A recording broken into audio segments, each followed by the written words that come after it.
SEC play, but this is a massive game for Caden Sorrell and the Aggies. They must get the bats going to keep up with the Barrel Monsters from Georgia. Daniel Jackson leads the SEC with 15 home runs, second most nationally, and his teammates are feasting with the wind blowing out for the third straight game at Bluebell Park.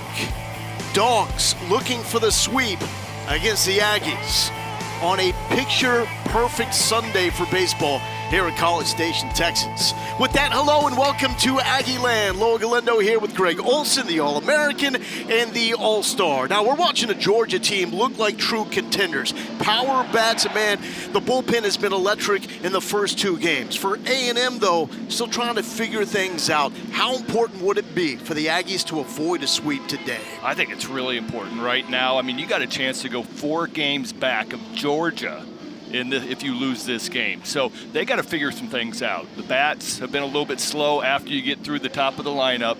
The starting pitching has not done what it's expected to do, and this series has come down to the bullpens, and A&M's losing.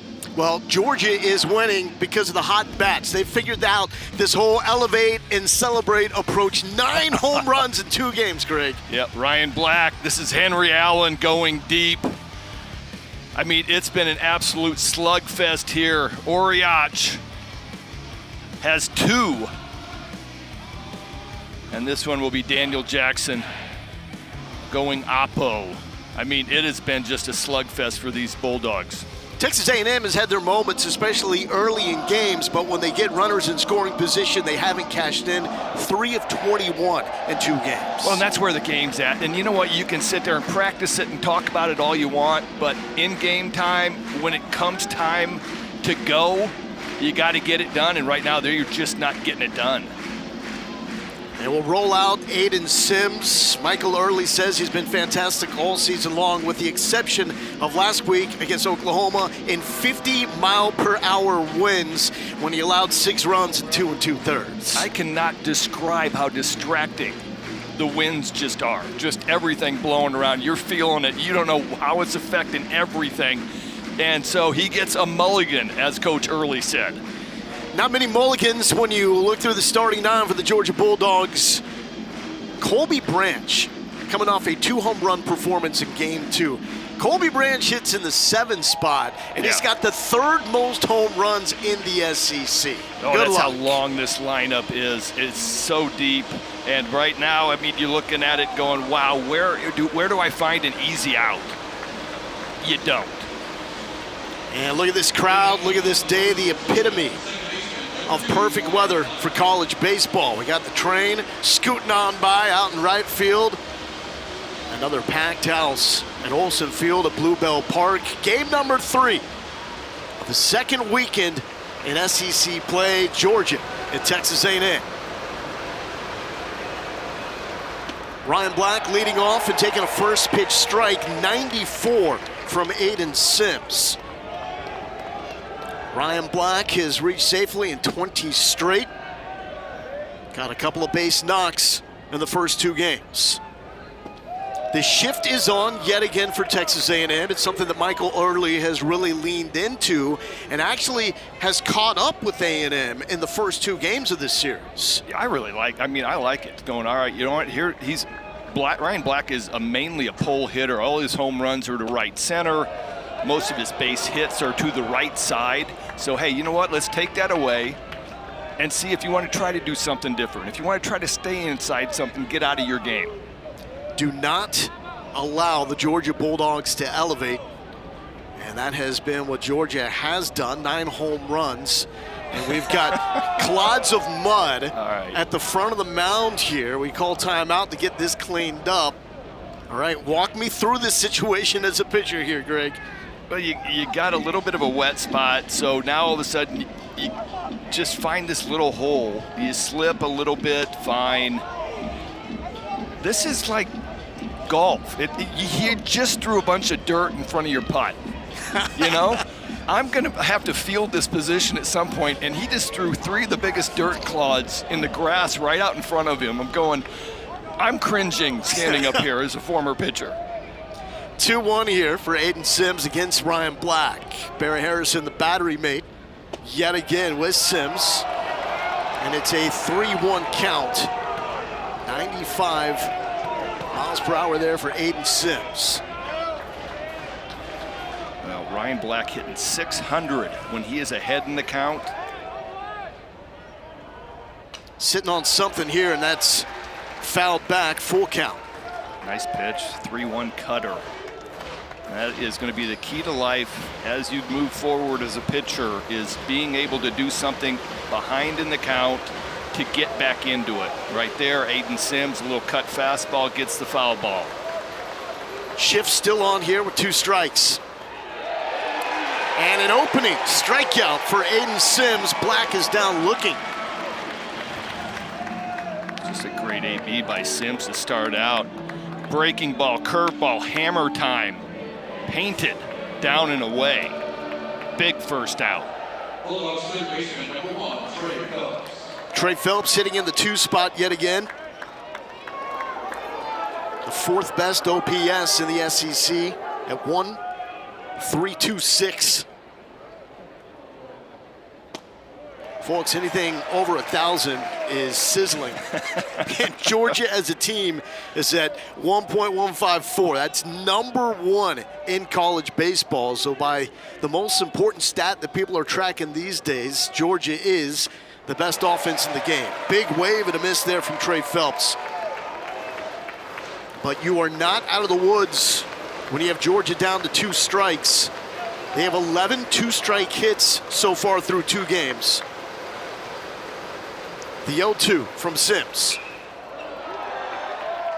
And that's what Georgia shows, the ability to see the ball travel and work that opposite side of the field has been key to their success with 2 strikes. And when you're talking about OPS, anything, you're going, okay, these guys are really good. They do not swing and miss in the zone, and then they do not chase you out of the zone. And that one is dribbled back to Sims, fielding his position, and 2 up, 2 down. Another nice curveball. I love the sequencing so far. Now, it is really early, but he's able to use fastball against Ryan Black, slider on Phelps, little cutter, 2 strikes, and then put away right now has been that curveball. Well, what can you do to get out the hit machine that is Daniel Jackson? Maybe the most feared bat in college baseball right now. 21-game hitting streak with a star catcher in on the hands, nearly got him, and it's 1-0. You throw a changeup up and in. You go reverse psychology. Okay. So what is this? A strike, how about it? How about a little cutter? Yeah. Yeah, you're not intending to throw the changeup up and in first pitch. I mean, had a little bit of an effect. Then you go with a cut fastball down and away. And now is down 1-2. 15 home runs. That's 3 behind Cincinnati's Quentin Coates, after Coates went off for 3 yesterday against Utah. And Jackson is down, swinging, 3 up, 3 down. Aiden Sims getting the Aggies the start that they desperately needed on the mound. That's just a great start. Aiden Sims, hammer time, bottom of the zone, gets the best hitter in the country out. Aggies coming up to the plate.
How long will that last? Well, through 2 games here in College Station has not taken long at all for either of these teams to put up numbers, a lot of them crooked.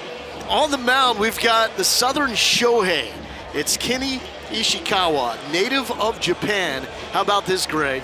He started the season opener batting leadoff and playing center field for the Georgia Bulldogs, and now he's making his 3rd start of the year on the mound. I mean, I love it. I love it. Getting a little bit of old school baseball back. He has been out in right field the first 2 games of this series, so let's see how that translates with the constant throwing of the baseball.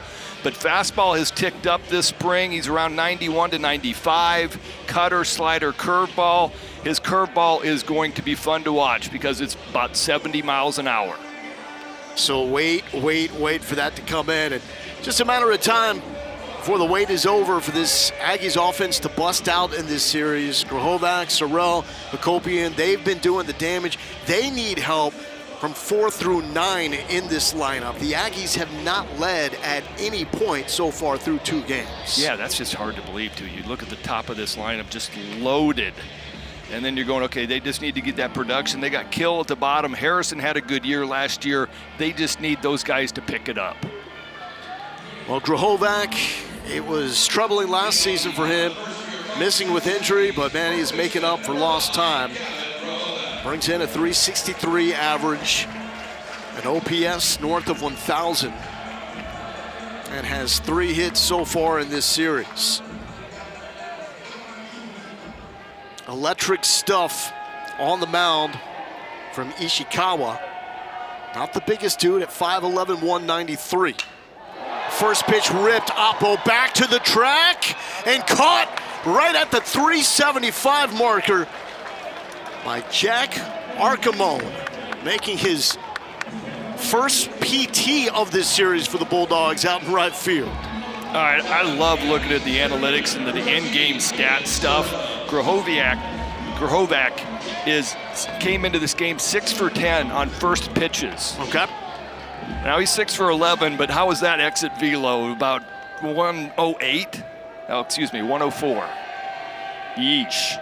Don't throw that pitch again. Yeah, a little more elevation, and that is bye-bye. No home runs for Texas A&M.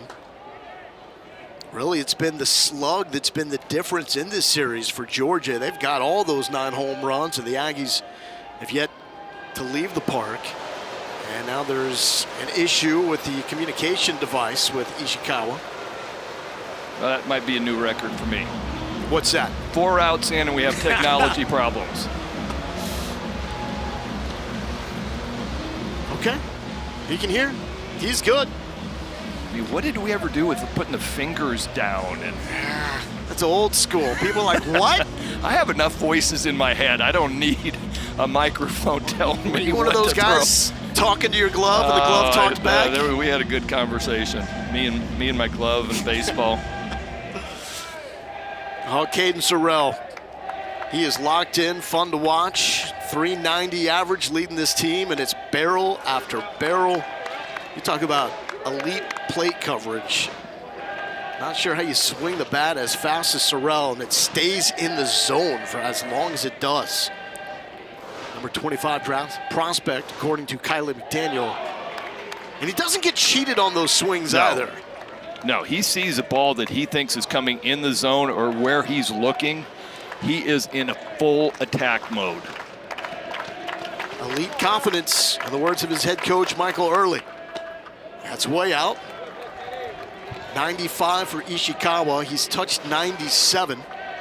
First season with the Georgia Bulldogs. He was a 2-way star in the WAC at Seattle a year ago. 2-2 to Sorrell. This is down. Tread lightly. The lower half for Sorrell. Pitches in the lower half of the zone. Sorrell has sent deep for 8 home runs. Second most nationally. That's up and in.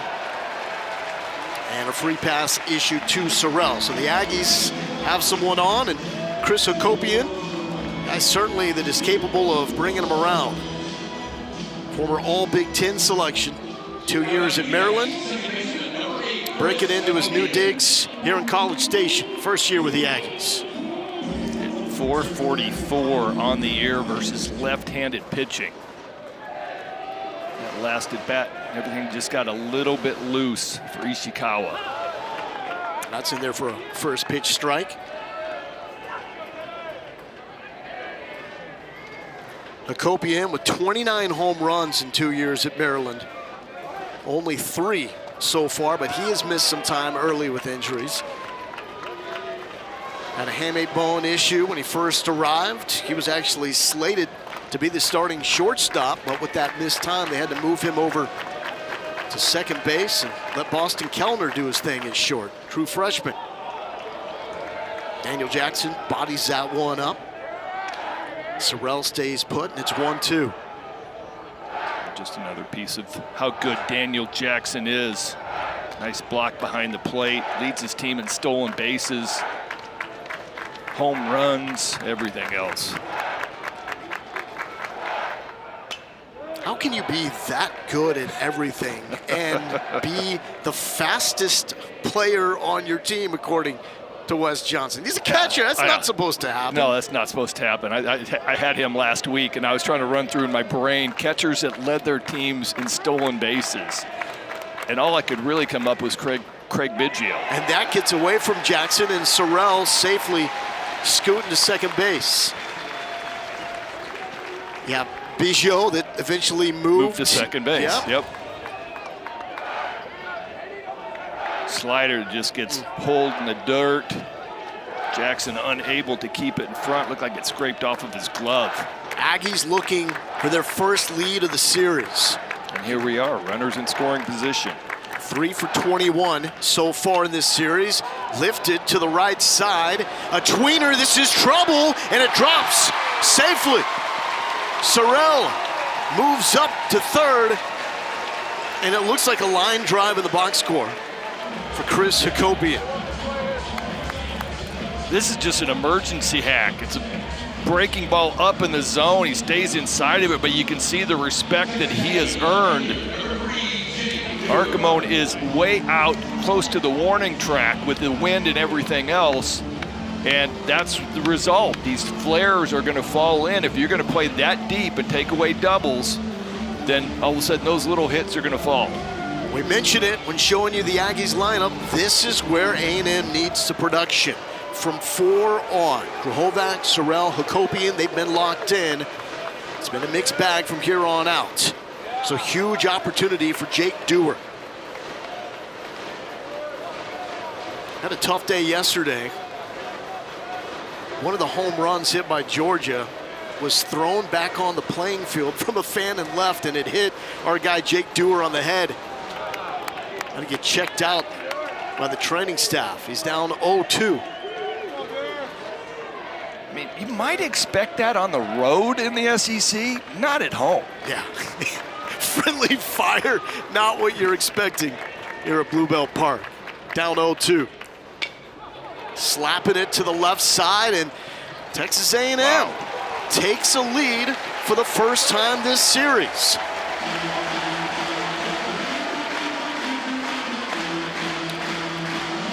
Dewar just defending the plate with 2 strikes. And gets the job done. High chop, third base. And Phelps makes this look about his routine. I thought he might be in a double play situation the way he touched third and came across the diamond and barely got Dewar. And Dewar's such a tough out. He's been that way for the Aggies all series long. First pitch swinging, Blake Benderup. Welcome back to the starting 9, and the Aggies are going to get another.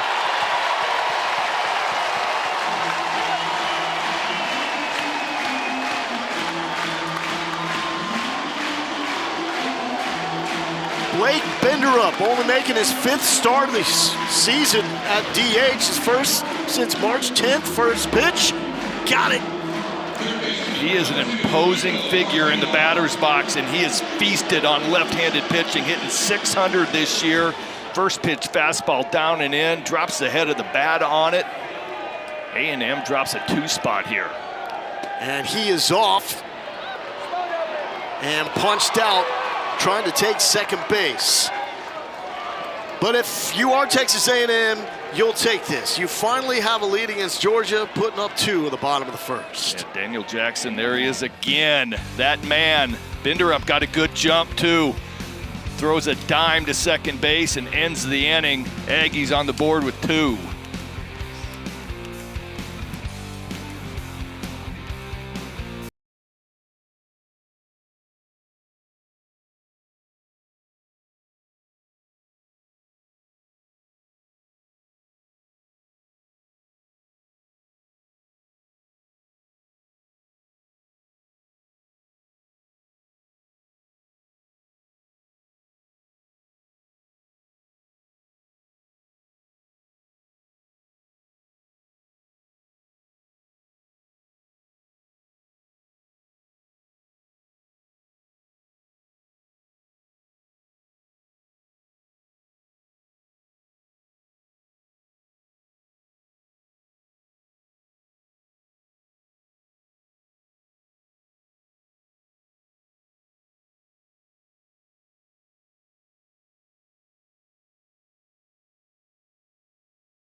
Jordy Oriach has been finding barrels nonstop for Georgia. Entered as a pinch hitter on Friday. Second pitch he saw, gone. So then got the start in game 2. First at bat, gone. And he is starting in the 4 spot as a DH for Wes Johnson and the Georgia Bulldogs here in game 3. Wes Johnson told us coming into this game that Oriach is still learning the league. First year in the SEC after transferring from New Mexico. I'd say he's getting acclimated pretty quickly. Well, if you want to find your way into the lineup, go deep in your pinch hitting role.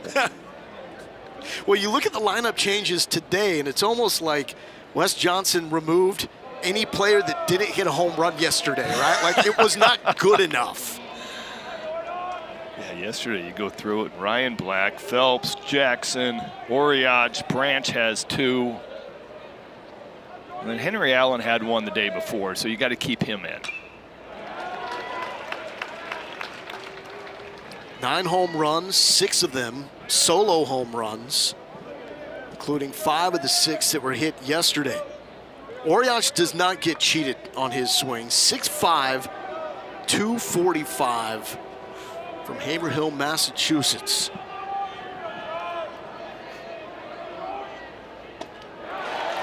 Swing and a miss from Aiden Sims. We'll see how he can look after 2 strikeouts in the first frame and a 1-2-3 inning. So Weston Moss essentially started off yesterday, striking out 3 in the first inning, and then Georgia figured it out quickly after that. Like this, an absolute missile and gone. Oriach with home run number 3 for the Georgia Bulldogs this series. Wow.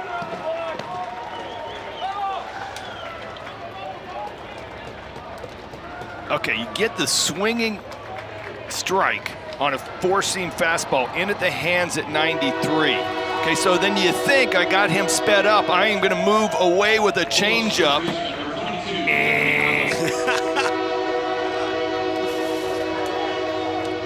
Train had been just a little bit later. That's just a great piece of hit. He's got 5 hits in this series, 3 are home runs, and they are no doubters. That one 105 off the bat. 79 home runs now for Georgia. That's number 1 nationally. Not just number 1, but 27 clear of Vandy, who is second on that list. Unbelievable. Oriach is 5 for 7 this weekend. Here's Henry Allen. Took one off the scoreboard to get Georgia on the board in game number 1. The wind has been blowing out all 3 of these games, and you can say, yeah, Georgia's taking advantage of it. Well, it's blowing out for both teams. Yep. And they've got the 10-0 edge when it comes to the long ball. Allen down looking, strikeout number 3 for Aiden Sims. Another strikeout on the, we're going to call it a slider. Looks like a curveball, has a lot of depth to it. Starts off on the inside part of the plate. I got most of my lockup strikeouts on balls that started at the elbow. You get a little bit of a flinch, and then hopefully the umpire follows suit and rings him up. So is that slider sweeper that we're talking about? Yeah, it's called the sweeper. Coach Johnson called it a slider. I would call it a curveball. It's a slider with depth. How's that? We'll call it that. Slider with depth. So they say 13 to 16 inches of horizontal break. What does that mean for a hitter? Well, it means it's crossing home plate for the most part. Home plate 17 inches. So if you got 13 to 16, you're starting on the front corner and it's ending up pretty close to the outside part of the plate. I'm seeing a lot more depth here. Here's the viral sensation, the freshman star Cole Johnson. A week ago, it was his defense that had the internet and social media ablaze, bringing back a would-be go-ahead home run from Stone Lawless of Tennessee to preserve the win. All that happening with 2 outs. What a moment. Yeah. What a moment. I mean, that's something. There's not an outfielder I've ever played with that hasn't practiced jumping over the wall, and let alone with 2 outs and the game go-ahead home run that you're pulling out of the trees. Pulled right into the shift. And that is handled for the 2nd out. Well, it was a wake-up call for Michael Early, his first go-around in the SEC. The Aggies last season, first team since '91 to be preseason #1 nationally and miss a regional. He did a lot of soul searching. Said he had to be more positive with the good things that the Aggies did a year ago, but it's more this season focused on details and doing the basic stuff as clean and precise as possible. Yeah, I mean, you nailed it, and it's, you know, really breaking things down. He'll take the blame for what went wrong. But he goes, you know, it's got to be more than our guys just playing hard. Yeah. There needs to be the result of a win. It needs to be about winning and losing, and it's not about playing hard. That should be an assumed trait. Also learning how to find your voice as a head coach, as this is Colby Branch now down 0-2. Early says that he has more of a clear and defined voice. He is the voice, the face of this program, and he's learned how to embrace that more in season #2. Sims, the 0-2 delivery. I mean, you got to admit, though, they had some serious injuries last year that you're looking at as a coach going, okay, that one can't replace, that one can't replace. And not role players, star players. And also the enormity of those. We're talking Grahovac. Yeah. I mean, it was just like, good night. Stewart had more issues. Yeah, Stewart. And Sorrell was not 100%. Season cut short. We saw Sadeo, what he can be when he is on. 11 strikeout performance in game #1 against these Dogs. Sims looking for the payoff pitch here, 1-2 against Colby Branch. And the breaker is in there, and it freezes Branch. That's 4 strikeouts now through 2 frames for Aiden Sims. But Jordy Oriach got one to rip in the zone, does not miss. That's Georgia baseball. Subtle bat flip, and the Dogs get on the board.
Series dating back to last season, dropped their opener against Oklahoma. And A&M, they know they've dropped this one to Georgia, but trying to avoid the sweep and look for some positivity and some momentum now as they get to the SEC. Michael Early had some choice words for what navigating the SEC is actually like. I'll paraphrase, it is brutal. And Nico Partita, a freshman, is figuring that out. This is a tough league to get right in. As that is inside from Kenny Ishikawa. Well, you get new looks every week. You're getting pitched how your weak spots are.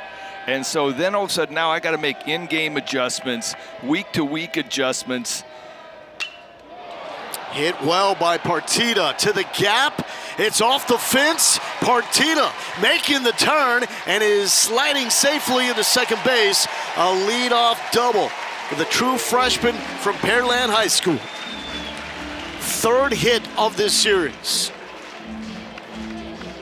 It's a really nice piece of hit. Fastball down and away, stays with it, drives it to right field. Been really pretty good so far this season against left-handed pitching, but most of his hits have been that way. His home runs have been to pull. His singles and doubles have been center to right center. He's also a two-way threat like Georgia's pitcher, Kenny Ishikawa, although we have not seen Partita get his chance on the mound, as this will bring up Terrence Kill, the electric, explosive son of the former Aggie football player. Georgia's thinking bunt right now. Kill has no sack bunts on the year. This is why there's pop in the bat, but it's straight into the glove of Cole Johnson out and left. Well, I'm kind of looking at it from Coach Early's standpoint, going, okay, the last two games, you've needed 8.5 runs to win. Yeah. Am I going to give up an out with one of my better hitters on the bottom of the order, and he elects not to? Kill, 102 off the bat, and it's just to hang with him because that left fielder stands there all the time. This is Bear Harrison with one down. If they can get the Bear going, it will change the complexion of this Texas A&M offense. Entered this series as the only player in the SEC with a 500 OBP and a batting average under 330. The average is 204 as it stands right now. Does not have a hit yet against Georgia. That's just making no sense. 936 OPS. Yeah. And he's hitting 204. That's what 16 walks and wearing 12 pitches will do for you. Swings through it, and it's 1-2. Yeah, if you're going to wear him that often, I'm not coming in with a fastball. I'm just not. I'm not going to give you that opportunity, especially with 2 strikes, where you kind of want to go to finish up an at-bat. See where Ishikawa wants to go here. And that's sliding off the barrel, and the second one that falls right in front of Archimone out in right field. So not the hardest hit, but the second base knock to right field for these Aggies on a ball just in no man's land. Well, this is the cost of playing deep. All right, yes, you're trying to take away the doubles, and look how deep they are. He's got 2 steps to the warning track. And off the bat, yeah, it's hard to recognize a full swing from a grown man of Bear Harrison's size. You're not coming straight in. And so there's another flare to right field. That'll help your runners in scoring position. Doesn't help your RBIs any. Third hit for the Aggies with runners in scoring position today. They had 3 in the first 2 games. Bottom of the lineup, the freshman Boston Kellner. Michael Early loves his mental makeup. Kellner still looking for his first knock against these Georgia Bulldogs. Came up with a huge situation in game 1. Struck out with the bases loaded in the second inning. Out and down from Kenny Ishikawa.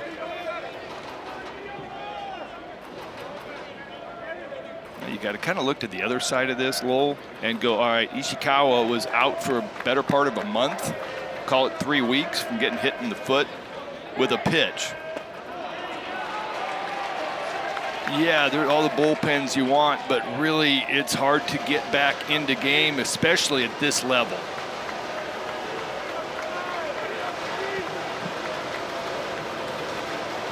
Three-0 to Kellner.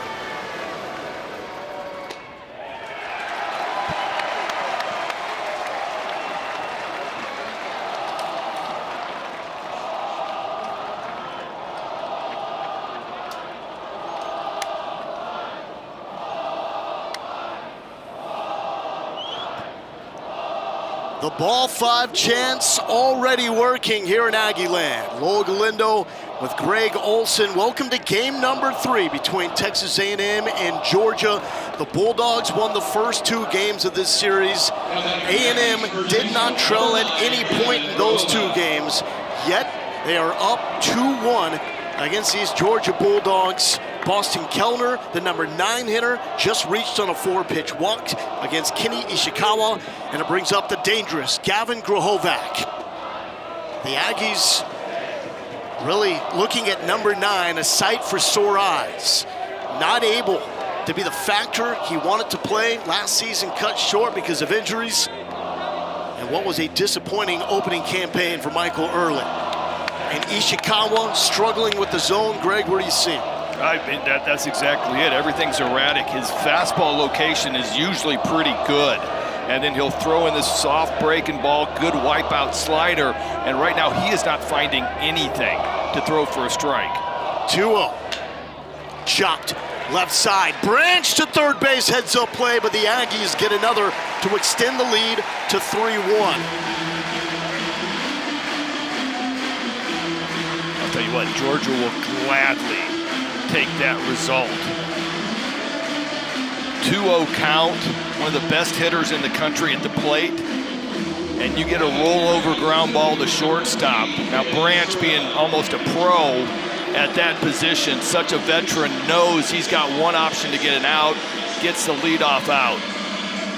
That will bring up the electric Caden Sorrell, 38 driven in this season. That is number 1 in the SEC, and it's barrels after barrels that swings through that offering from Kenny Ishikawa.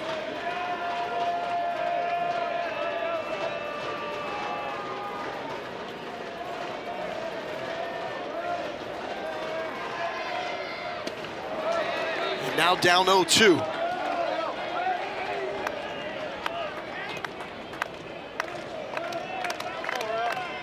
That last play just showed me that Trey Phelps is out of the game.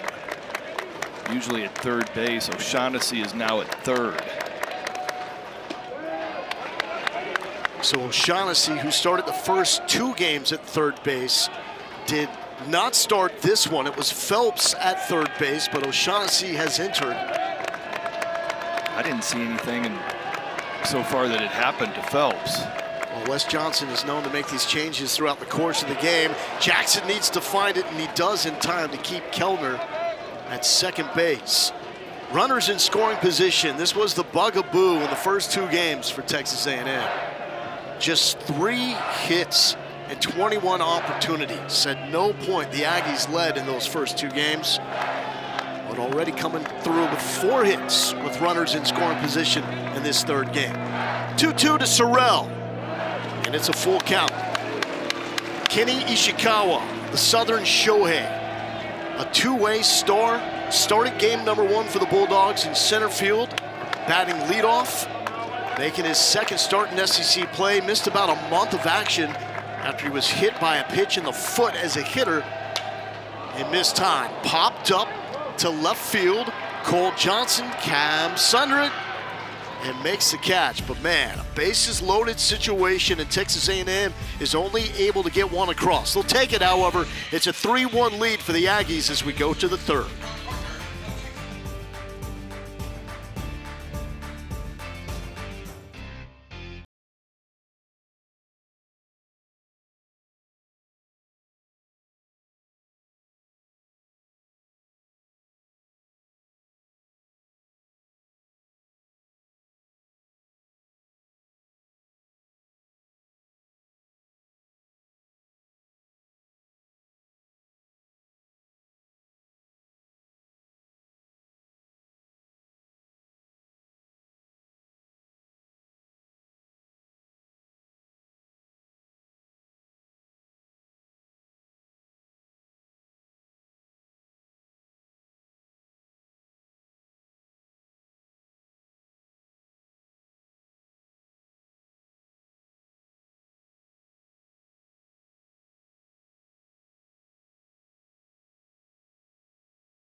Perfect Sunday afternoon here at Olsen Field at Bluebell Park. Lowell Galindo with the Auburn legend Greg Olsen.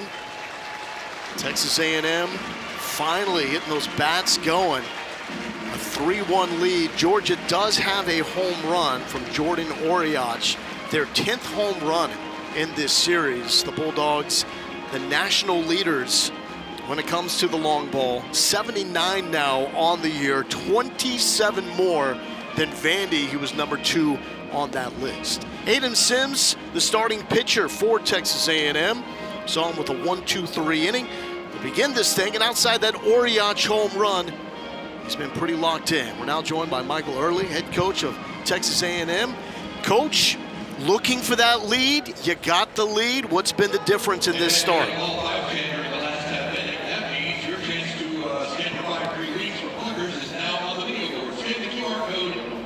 Coach, can you hear us?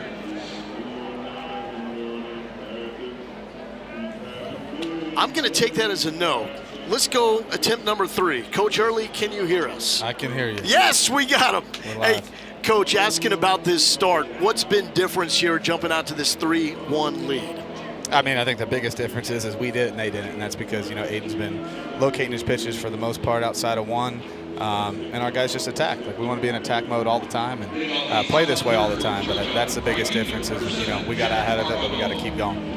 Talking about Aiden Sims, you called him a thumber who's gotten velocity up to 95. Tell us about him. Yeah, it's just, he can throw any pitch at any time, any location. He's got a few different ones. This is miserable, by the way. I feel helpless even though I can do nothing on the field at all, but I'm over here. Not that I don't like talking to you guys, but yeah, I mean, he's got different pitches, but he can also run up to 95. So that ability to keep guys honest on the heater, flip a cutter, flip a slider, change up, curveball, that's really tough to do.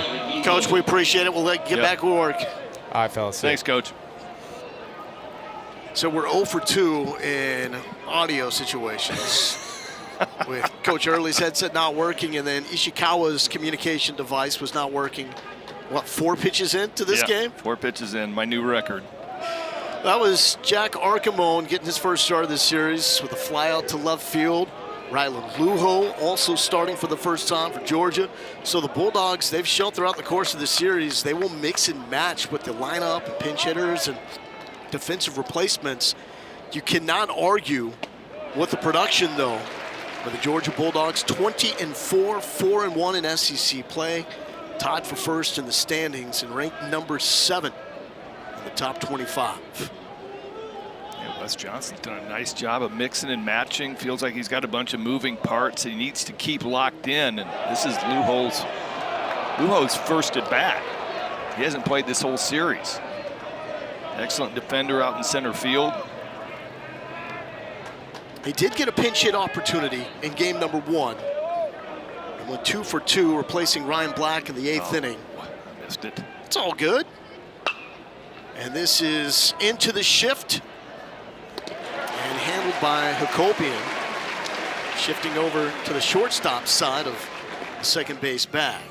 2 quick ones for Aiden Sims. I'm still calling that a 6-3. I mean, that's what it is, right? It is a 6-3, but it's going to go down as a 4-3, but that messes up everything. It does. You can't put down 4-3. Ryan Black, his first time up, struck out looking.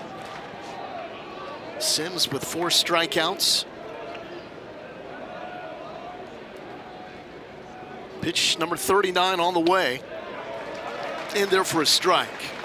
I really feel like this first at bat with Ryan Black in the first inning set the tone for Aiden Sims. He got behind 3-1, throws a cut fastball, gets a foul ball, and throws it. He calls it a sweeper. Looks like a slider with depth with the velocity that it's at, but it's got the shape of a curveball. So follow me on that one. Throws that 3-2, punches out Ryan Black, and goes on to a really good first inning. And he also gets ground balls, 47% ground ball percentage. That's best for Texas A&M. And why is that so critical? Well, the wind has been whipping out all series long. One team has taken advantage of that. It's Georgia. Elevate, celebrate, 10 home runs in the series so far for the nation's best at that. 2-2 count. Look at the beautiful Lone Star flag. And that's straight out, center field. I'm just starting to wait for the analytics to catch up and go, okay, everybody's got launch angles and trying to lift and go do damage. Why don't we change things up and throw sinkers as pitchers? Throw two seamers, let's get balls on the ground, let's get to the bottom of the bat. Let's not throw four seamers up in the zone, which is kind of going to induce fly balls. I don't know, just me. Well, you did this at the highest level, so I'm not going to counter your resume and your body of work. You would know what it takes. Just me, yeah. I just keep looking at it. You're looking at Colorado going, okay, you can't keep anything in the yard. Why don't we throw some two seamers, you know, little short cutters and sliders. And I'll strike out number 5 for Aiden Sims. He gets black for the second time. The Aggies going to the bottom of the third with a 3-1 lead.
Texas A&M with an elite offense. Took them a little while to get going, but they finally found the rhythm here in the first inning. Jake Dewar drove one in to get the Aggies on the board. First lead of this series. Blake Bender up.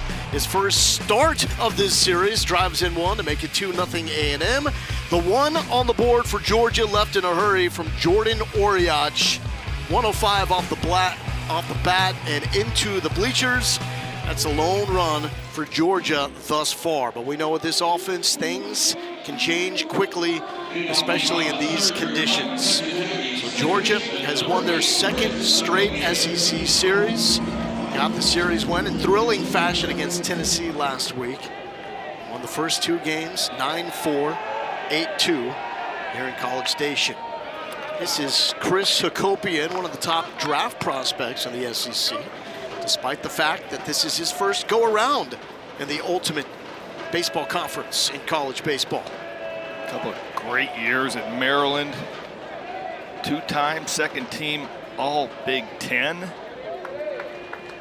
Moves over to the SEC. Currently playing second base. Came over here as a shortstop. And his second base hit to right field.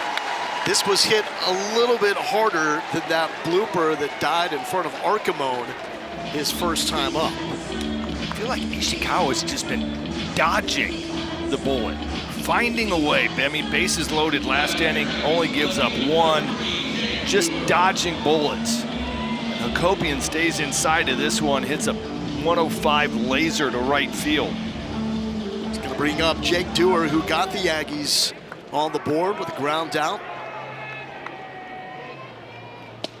First pitch strike in there for Kenny Ishikawa. Native of Yokohama, Japan.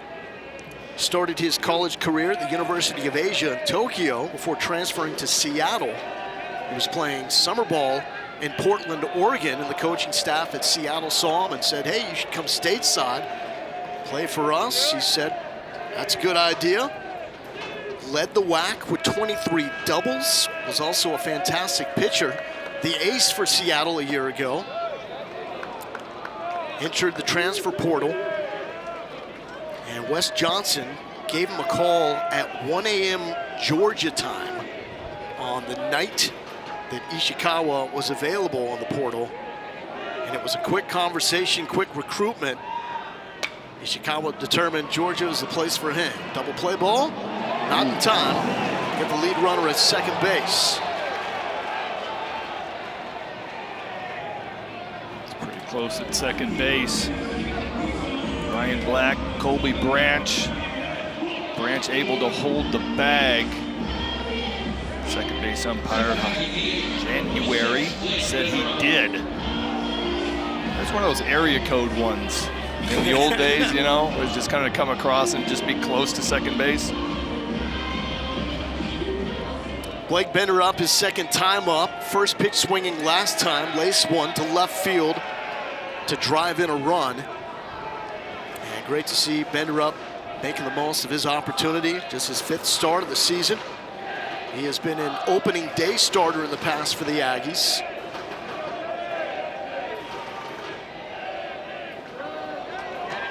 Off speed and down. Bender up, not offering on that. Well, that's a result of what happened last at bat. Jumped on my first pitch fastball and hit a bullet to left field for an RBI single. I'm not throwing you that first pitch fastball again. 4 home runs on the season despite the limited playing time for Benderup. That is second best on the team, tied with Partita and Kellner. Sorrell the leader with 11.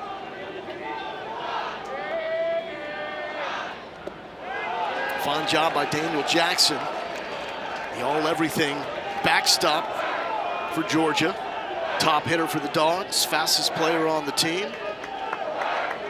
And the leader behind the dish. Nice block of the changeup, went about 58 feet. And that runs in and gets a piece of Benderup. And runners on first and second. This team will take their hit by pitches. 40 on the year, that would be 41. That was a big talking point in the fall and early spring. This ball might have clipped Daniel Jackson after it came off of Benderup.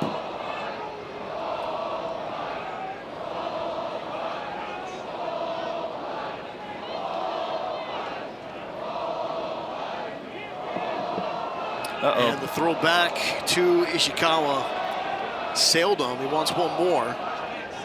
I did not see where the contact would have taken place, and it's 2 over the heads of Ishikawa. Right off his right hand. Yeah, and his first 2 throws had been into center field. Sure, you can't even describe it. It's numb.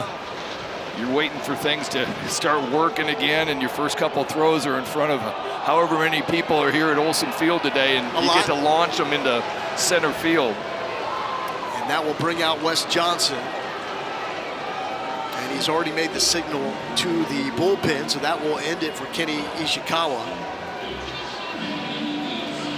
Two-way transfer stud for the Georgia Bulldogs. New pitcher is going to be Paul Farley. The Georgia bullpen has been lights out through the first 2 games. Can Farley continue that trend?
Well, for Georgia, it's just great to see Kenny Ishikawa back healthy, back on the mound.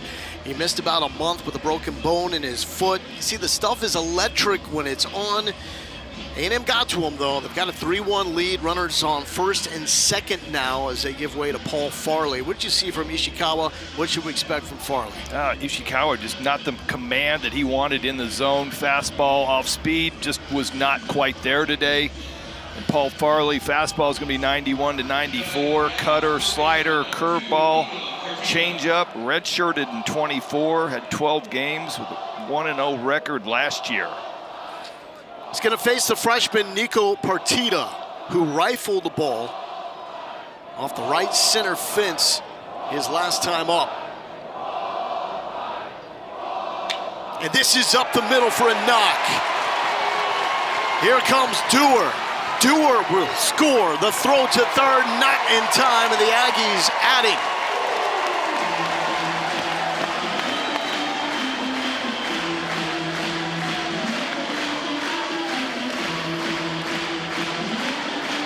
All right, as a pitcher, you're coming into a game. You got runners on first and second. Partita is hitting .417 on first pitches. So you go, all right, I'm going to counter that, throw a little cut fastball, and Partita just great swing, flat plane, takes it back up the box. Another hit with runners in scoring position. 4 for 8 for a team that was 3 for 21 in these scenarios in the first 2 games. Here's Terrence Kill. You just have to add in situations like this. Yeah, and then Lujo gets the ground ball. He's got no play at Binder up at third base. He throws to third base, and then Partita takes second. So now you got second and third instead of what would be first and third, a chance to get a double play. Little things. To first base. Fire home, Jackson makes the tag, and Bender up is out. That's Henry Allen over there at first base. Was in left field for the first 2 games of this series. The corner's in. Henry Allen was way in on the grass. Got a routine ground ball, knew exactly what he was doing with it. The old traditional 3-2 put out if you're keeping it at home. There's Bear Harrison. 75 mile per hour exit velocity single to right field his last time up. For a guy that's looking for hits, though, like Bear Harrison is, absolutely, that has to feel like he's on top of the world. His average just over 200. His OBP just under 500. Figure that out. I just love the fact that you're actually keeping notes of what the exit velocity on the flare to right field was.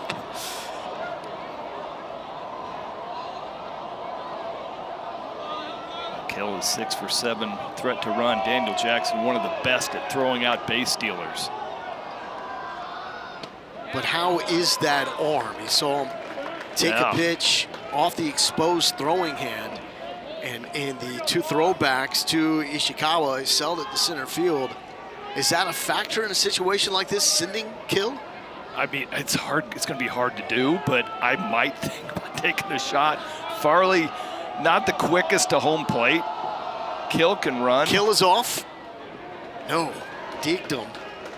No throw.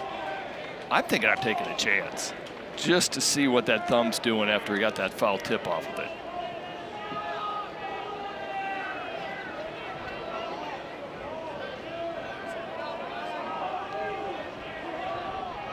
Kill has been caught stealing once this season.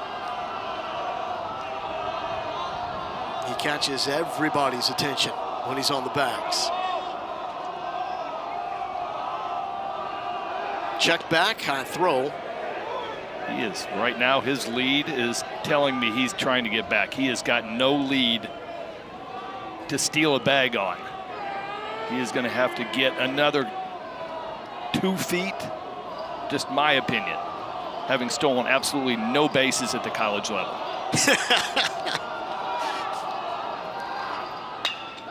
Hit well to center field. Lujo going back to the track, can't make the catch. Kill is going to score from first. 1 run already plates, and there is an enormous 2-out double by Bear Harrison. Stay hot.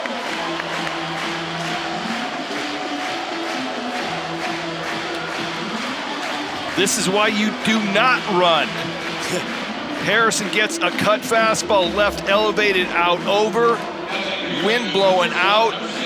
It looked like for a minute it was going to get tracked down. Does the wall jut it loose? No, it does not. Ball is just dropped. Big 2-out double. It's been Ryan Black out there in center field for the Dogs. Lujo getting the start there in game number 3. Here's Boston Kellner, freshman number 9 hitter. Michael Early raves about his mental makeup, says it's among the best that he's ever seen from a freshman. That's saying a lot to it. Just said he's just a character guy. Skill set, makeup, off the charts.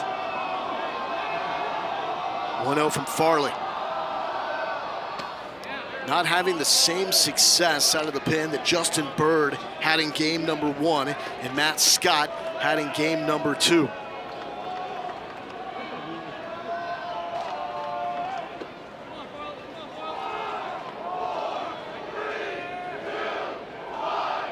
Two of those runs go to Ishikawa. One of them goes to Farley. But really, I mean, for me, this series has come down to the bullpens, and it was Bird and Scott for Georgia. Absolutely locked down, shut down 4 and 5 innings each in game 1 and game 2, and that was the difference for me. Bird, 2 hits allowed and 4 1/3 in game number 1. Scott only allowed 1 earned run and 5 innings out of the pen in game number 2. Volchko, the starter in game 1. Figure, the starter in game 2 for Georgia. 3-1 to the freshman Kellner. Full count. Nice 3-1 cutter. I'm kind of looking at and watching Farley, and I'm going, okay, you're the 9-hole guy. You're going to have to attack at some point because I got Grahovic coming up next. Yeah. I don't want to play with him, especially with runners on first and second. Black is working on Harrison, and that is a 2-out walk. To the top of the lineup we go, and Gavin Grahovic. Good luck facing this monster. I mean, it's just one of those things where I'm a big sequence guy, but at some point you're going to have to, when you get behind in the count, you're going to have to dance. And by that I mean I'm going to have to challenge the hitter, because the guy standing behind him is better. And I do not want him coming up motivated, having watched the last at bat, going, wow, he just threw the 9-hole guy, Kellner, back-to-back cutters behind in the count to walk him, to get to me. Well, we talked about raving about Boston Kellner, top mental makeup he's seen from a freshman in a long time. That includes Gavin Grahovic, who in 2024 had one of the best freshman seasons in program history. 23 dingers, 66 driven in, the SEC Freshman of the Year. He was hurt last year. Down 0-2. This is junior campaign, 3rd season at Texas A&M.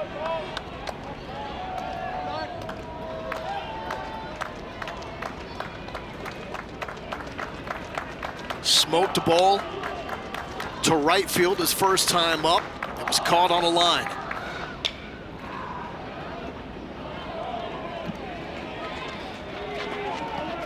Grahovic, much like every other hitter, big splits, ahead and behind, 400. He hit 400 when he's ahead, hitting only 214 with 2 strikes. A&M does not chase with 2 strikes. They have the lowest chase rate in 2-strike counts in the SEC. See what kind of discipline Grahovic comes up here against Paul Farley. To center field, Lujo a few steps back and caught on the track. LeBear Harrison, the big banger he was been waiting for, praying for. Double off the wall in center field to get 2 more for the Aggies. It's 6-1, A&M leads.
Again, inside Olsen Field at Bluebell Park, and as always, they are faithful to their Texas A&M Fighting Ags, and they show up and they are ready to get loud.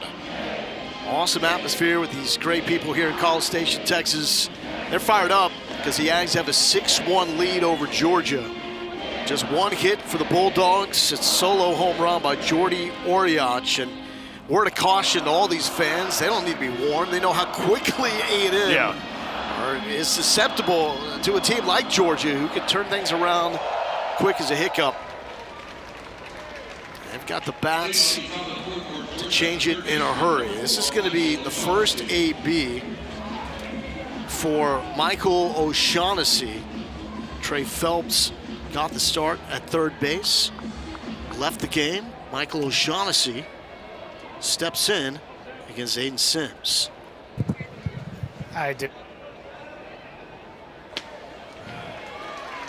And we're now joined by the head coach of the Georgia Bulldogs, Wes Johnson. Coach, a little adversity here. What do you want to see from your team down 6-1? Yeah, we just got to fight, guys. I mean, it's a long game, you know this. Our guys come out and establish, a lot of off-speed pitches. I think we saw 2 fastballs last inning. The inning before that, we saw 1.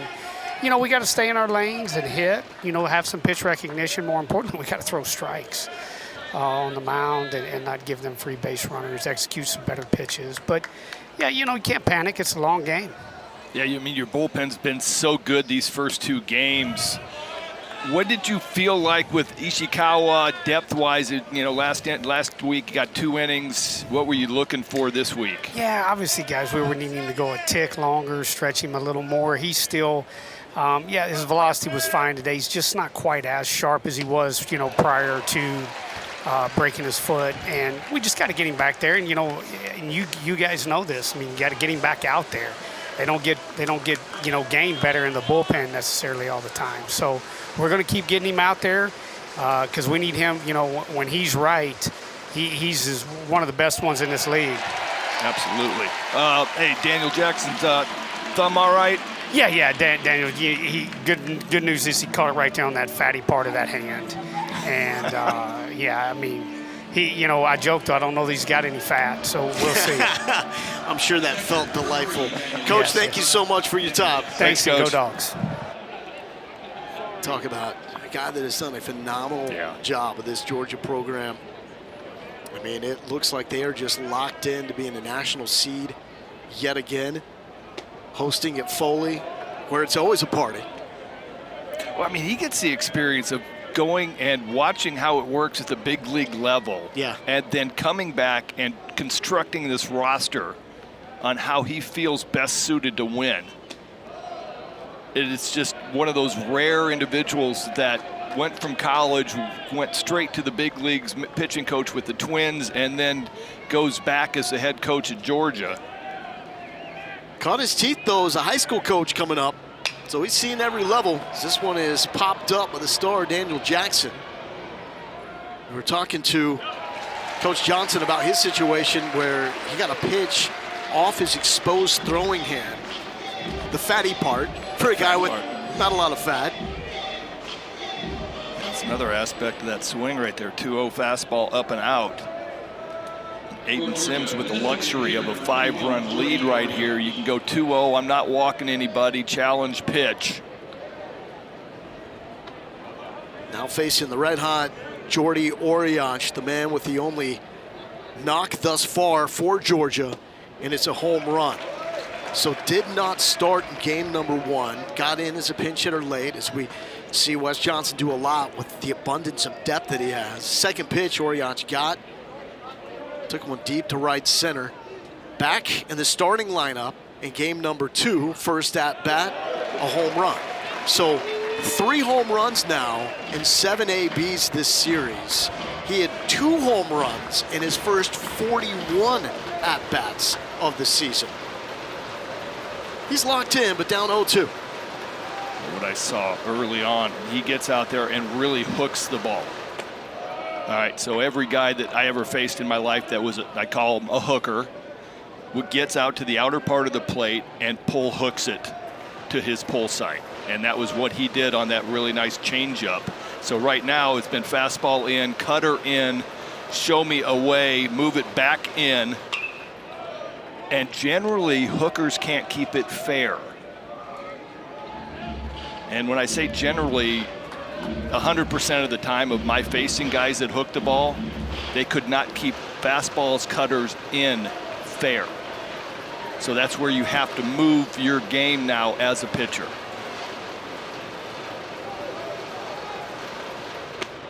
And we always hear when people talk about elite hitters, especially poolside guys, the ability to elevate poolside instead of getting those rollover ground balls. Yeah, that's exactly it. And so he's a different kind of animal. He cannot keep this fastball in fair. He can get out there and hook anything I throw. And down in the dirt. And the second strikeout of this frame by Aiden Sims, who is rocking and rolling here in College Station. Just 1 hit allowed, and he just retired the man that got that hit. 6-1 Texas A&M.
Fourth-ranked Oklahoma takes on Ole Miss in their 3-game series. And the Ole Miss softball complex in Oxford with game 2. And tomorrow they'll wrap it up right here on SEC Network and the ESPN app at 7 Eastern. Greg, you want to see ridiculous offensive stats? Just go through the Oklahoma softball stats sometime. Okay. I mean, it just seems like everything's a typo. Like, you can't have multiple players with a 2,000 OPS and 40 home runs already, but it seems like that's what Patty Gasso has in Norman. Caden Sorrell, one of the most dangerous bats in SEC baseball. Looks at ball number 1, strike 1 in there from Paul Farley. I will make sure that I go look that up, because that sounds entertaining to me as long as I'm not doing the pitching. Yeah. Well, the OPS right at 1,000 for this Texas A&M team. So even though they don't have the gaudy home run numbers like Georgia, honestly, who does? That team OPS is 11th best nationally, and OPS is on base percentage combined with slugging percentage. So showing how good you do, getting on any way you can, and then doing damage once you're there. Sorrell showing the wheels, he's there. Infield single for Caden Sorrell. Hit number 5 this series for the dangerous man. This just isn't fair. I mean, nice slider away. O'Shaughnessy does everything he can. That is his ball to take and cut in front of the shortstop. But this speed coming out of the left-handed batter's box. That looked a little bit like softball, where you just slap it to the left side and pew! Just go. Sorrell can scoot. Third straight inning, the Aggies get the lead off on. Here's Chris Hakopian. 2 singles to the right side. One was a blooper. Last time up, much harder, 105 off the barrel. Georgia right fielder is still back about 2 feet from the warning track.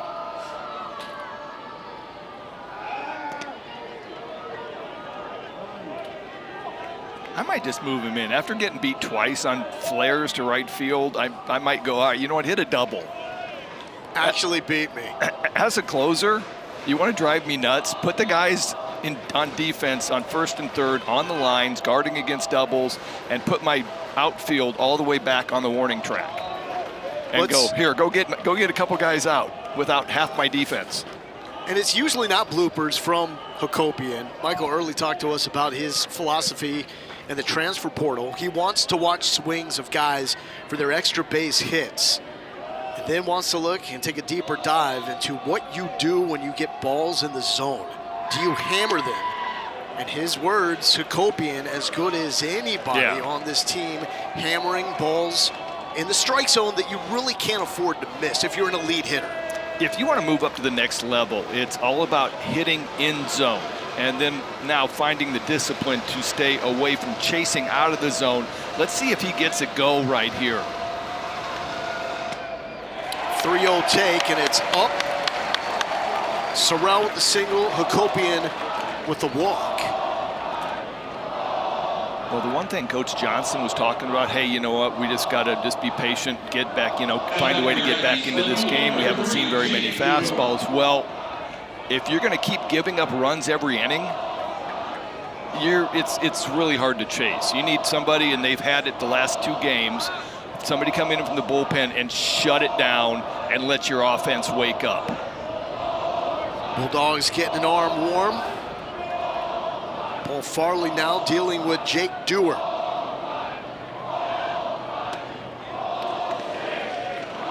And the chant is now up to ball 6, at least the 3rd time that we've seen Georgia issue a walk on 4 straight balls. I'm trying to decide how distracting that would be to me as a former pitcher. Going, I got to throw you a strike because I got to make him stop counting, because that's the first piece that's distracting me. And he gets louder. Yeah, but they're at 7, and I'm going, all right, now you're just annoying. So you try to overthrow at this point? Well, I don't know what I'm trying to do. I don't know if I'm trying to spin a breaking ball. I don't know what I'm thinking if I'm out there, because I've never played here. So the fans have won at that point? Yes, they are winning. They are in my brain.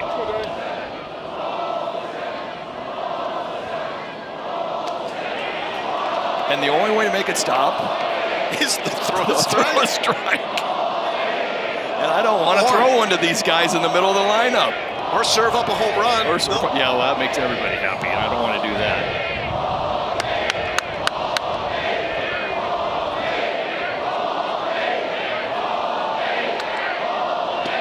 There it is. Silencio, por favor.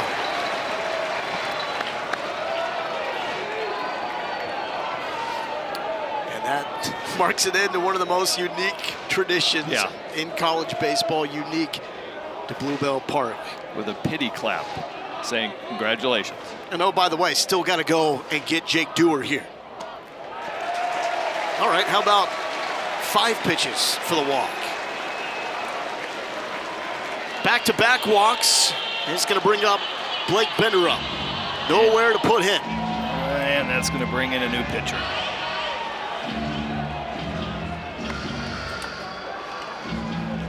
Farley entered for Ishikawa.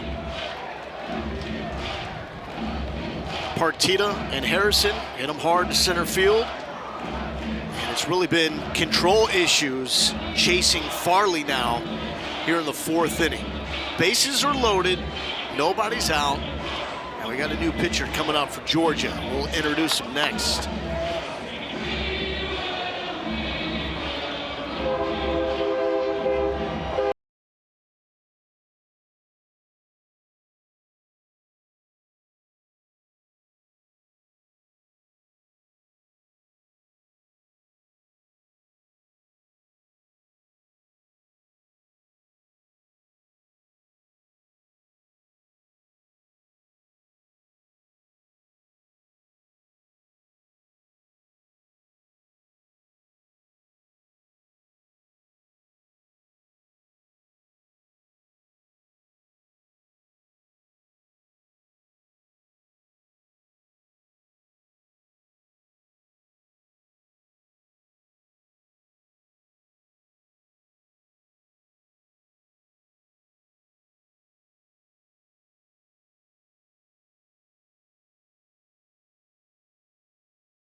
First 2 games, losses for the Aggies. They were awful with runners in scoring position, especially early in games. The first 4 innings had an opportunity to get early edges against Georgia, simply could not. 5 for 11 tonight with runners in scoring position, and Blake Benderup is up. He was the first Aggie to cash in with a hit with a runner in scoring position today. There's a new pitcher for the Georgia Bulldogs to face Benderup with the bases loaded, nobody out. It's Zach Brown and a sparkling 1.8 ERA for the junior righty from the West Coast, California native. Started out at Ohio State last year in 10 games, 3-1. This year, you see fastballs 90 to 93, cutter, slider, and a changeup. Walks in, bases loaded, nobody out. That's out. Ball number 1 to Blake Benderup. Got the start at DH for this 3rd game, his first start since March 10th. First pitch he saw, took it to left, drove in a run to make it 2-0 A&M.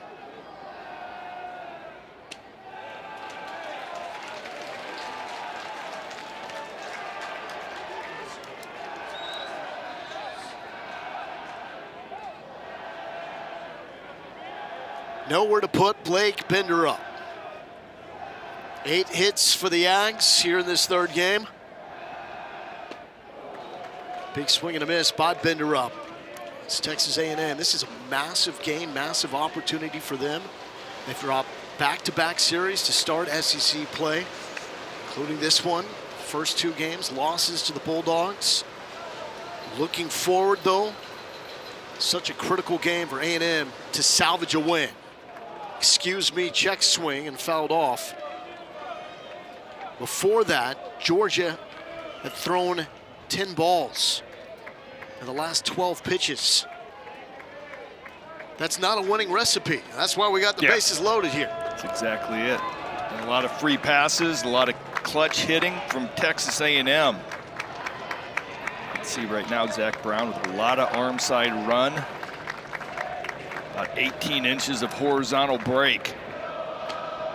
That's out, full count.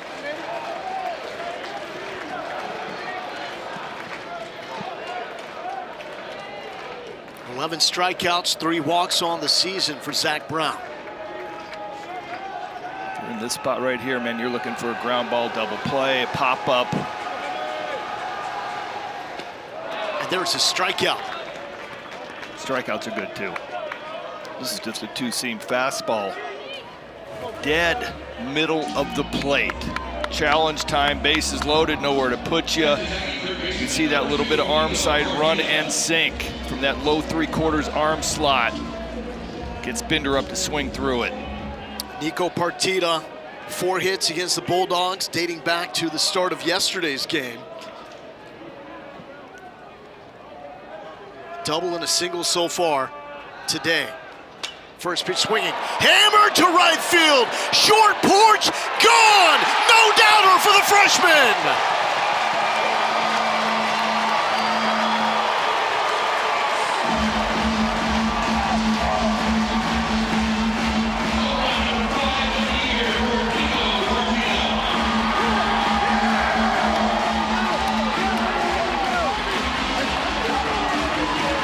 Well, you had to wait for this.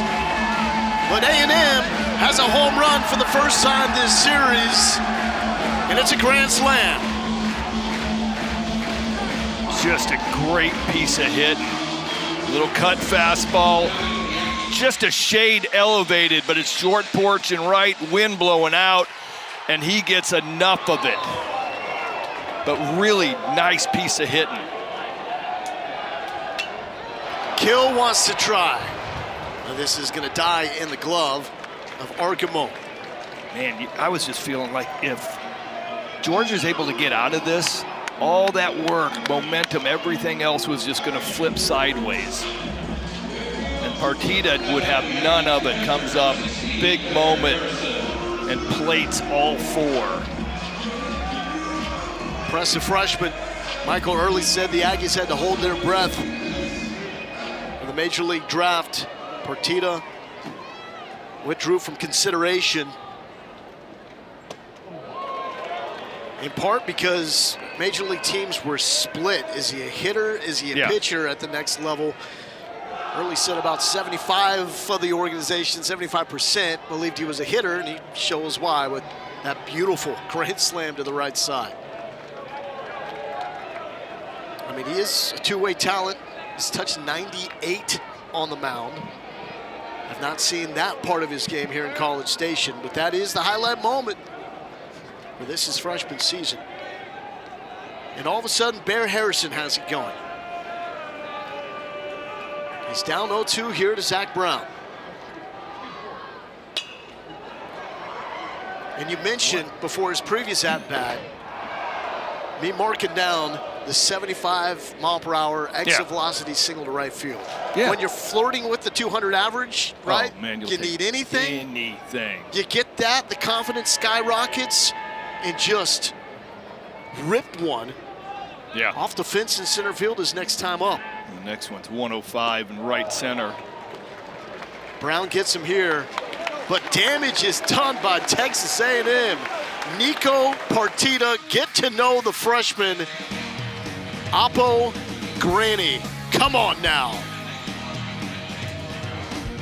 A&M looking like the Aggies we expected coming into this season.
Gets himself a grand slam. Now it's time to go back to work, play some defense in support of Aiden Sims, who has looked dangerous on the bump here for the Aggies. Just one hit allowed, a solo home run to Jordy Oriach.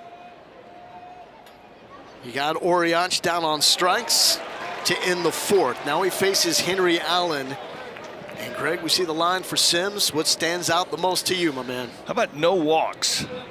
How about a solo home run? You know what? On a day when the wind's blowing out and this Georgia offense has been electric and lighting it up, you're just keeping the traffic off the base paths. It's a Georgia team that drew 8 walks, was hit 6 times by A&M pitching in the first 2 games. They were elevating, getting it up into the breeze, and taking slow jogs around the bases. But Sims is the best ground ball pitcher for Texas A&M. And with the bats like Georgia, conditions like this, that certainly is going to play. Today he's been a strikeout pitcher. Just don't let him put anything into play. I mean, we got 2 groundouts in 4 innings. Everything else, punch out. 1 fly ball? 3 fly ball if you count the Oriach home run, which is more of a liner, the way that was hit. You can't count that as an out. Well, not an out, but a fly ball. It did go out. That's what you're getting to.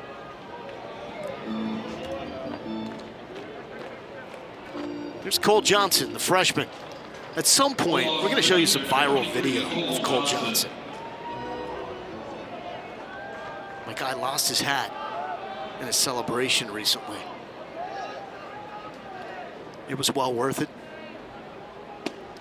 That might be the funniest thing to me is that was your biggest concern was that he lost his hat. He lost his hat.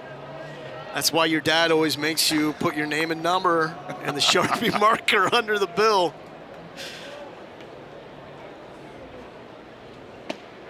Were you the guy that put the name on your hat when on graduation? No. The tassels and everything else? Put your I name was on it so when you threw fortunate it, you went just to chasing get to after it? graduation. I wasn't planning on even being there, so let that bad boy fly. I need it back. That's in the dirt to Cole Johnson. So we're talking about him robbing a home run against Stone Lawless of Tennessee to secure the series win last week. Made the leaping catch at the wall with 2 outs in the 9th. The video's been everywhere. He also is a fantastic hitter. The shift is on and had himself a base knock against the shift in a similar situation with 2 strikes in game number 1 against Texas A&M. But obviously tendencies show that he is a straight pull hitter. Here's the 2-2 from Aiden Sims. And he fights to keep it full. Okay, here's the play from Cole Johnson, the viral moment. Watch him lose his hat. That's the only thing you need to know. But first he makes a heck of a catch. Catch of the year in college baseball. Yeah. And then he lost his hat. It was just sitting there on the warning track. I mean, the celebration was awesome. Yeah, though. no, and for that a freshman, was, yeah. I mean, he was a big-time draft prospect as well, coming out of high school. Georgia happy to get him to Athens. I mean, he can do it, man. 18th round selection by the Orioles. Chose to go the college route instead. A little early on that. 81 with a 2,800 spin rate from Aiden Sims there to get him. 2,800 spin rate is about as good as it gets. And he calls this a sweeper. I call it a curveball. Coach called it a slider. Whatever it is, it's nasty. Took a little bit off of it. 3-2. Another punch out. That's 8 for him. Second most in a game in his career. And that is handled swimmingly. Hakopian gets the out, 3 up, 3 down. And Georgia with 1 hit Their fewest through 5 innings this season.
All my friends here in the great state of Texas know that you got to take advantage of this weather because we have basically like a 1-week spring window. This is it? Where it's pleasant, yeah, and then it will be 105 next week. So all right, take it all in while you can. Getting hot like the Aggie Bats.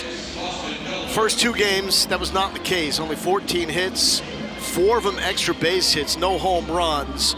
Here today in game number 3, 9 hits, 3 of them for extra bases. And the freshman Nico Partida with a grand slam, Oppo Taco to right.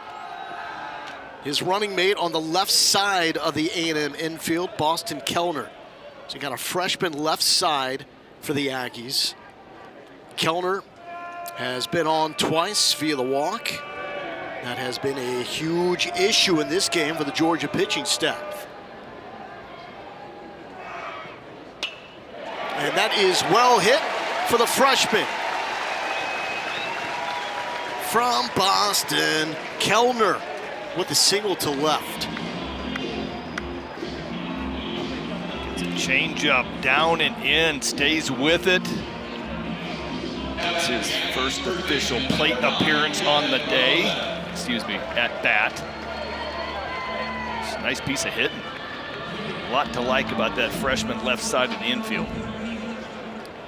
First hit of the series as well. Back to the top, and it's Gavin Grahovac.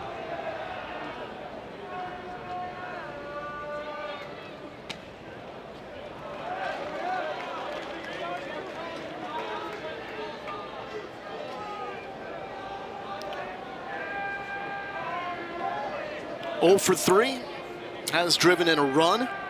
Did that back in the second inning to make it 3-1 A&M.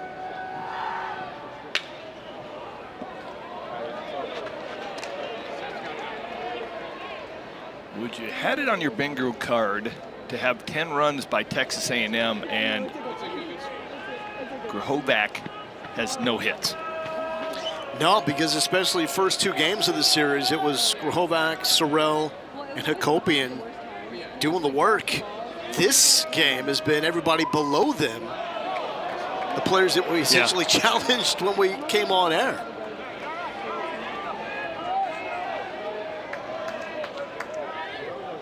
He was able to drive in a run, bases loaded, hit a ground ball deep into short.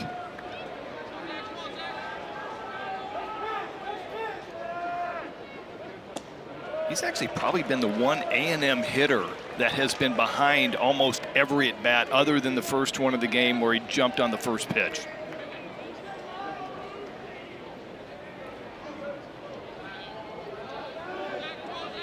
Just 2 strikeouts by the Aggie hitters today. And there's another knock to the left side, back to back from Kellner to Grahovac.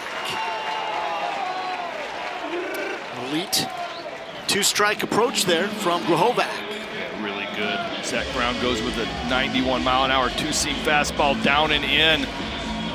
Grahovac drops ahead of the bat, drives it through shortstop. And here we go again, more traffic.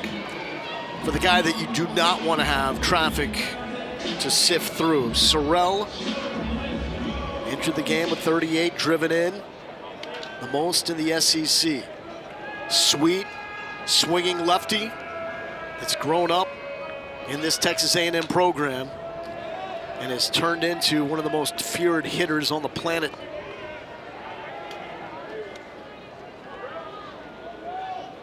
Is that First any good? in RBI, yeah. Fourth in home runs, 10th in OPS. I'll take it. Michael Early says he's got elite confidence. And when you watch him, it just really stands out, like his plate coverage. Yeah. How long he's able to keep that barrel in the hitting zone. Well, it's just a confidence as you stand there, and I jokingly use the phrase hitterish. Yeah. But you're looking at him in the box right now, and you're going, this dude looks like he can rake. So I don't I even need to see a swing. You're just standing there and you're watching him in the box, and you're going, man, he looks like he can rake.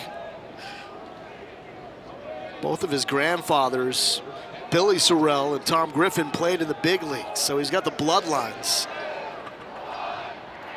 Sister Haley played soccer at Georgia. Nearly clipped the foot, and it's 3-1. But just watch the takes. That's what gets me. You watch the takes. The take there was no offer. That ball started out down and in the zone for a split second, and then diving out. There was no move to swing at it. 3-1, danger zone. So, what does that force the pitcher to do when you have that good of pitch recognition? Then you're not going to chase anything that's not competitive. Oh, I gotta have good stuff. I gotta get you out inside the strike zone. And so right there, it looked like he was up there hunting something off speed. He'd only seen off speed. So he finally gets a fastball, challenge pitch, fouls it off late. And now he's getting on time to that. I mean, Zach Brown's got a good two-seam fastball. Horizontal break of 17 inches. I mean, this thing's got some good break, induced vertical break of 8 inches. There's some late action to it. It's just how long can you live in the zone? After that last pitch, I'm throwing a changeup.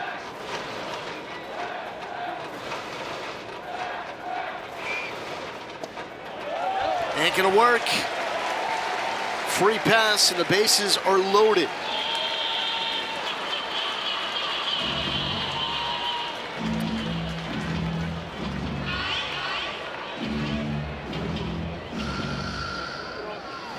Well, the freshman Nico Partita did it last time. Now an opportunity for Chris Hakopian. But it won't be against Zach Brown. Georgia with a call to the bullpen.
Wednesday night on SEC Network and the ESPN app. Our next SEC Inside grants you an all-access pass to the Gymnastics Championship at 9:30 Eastern, 8:30 Central.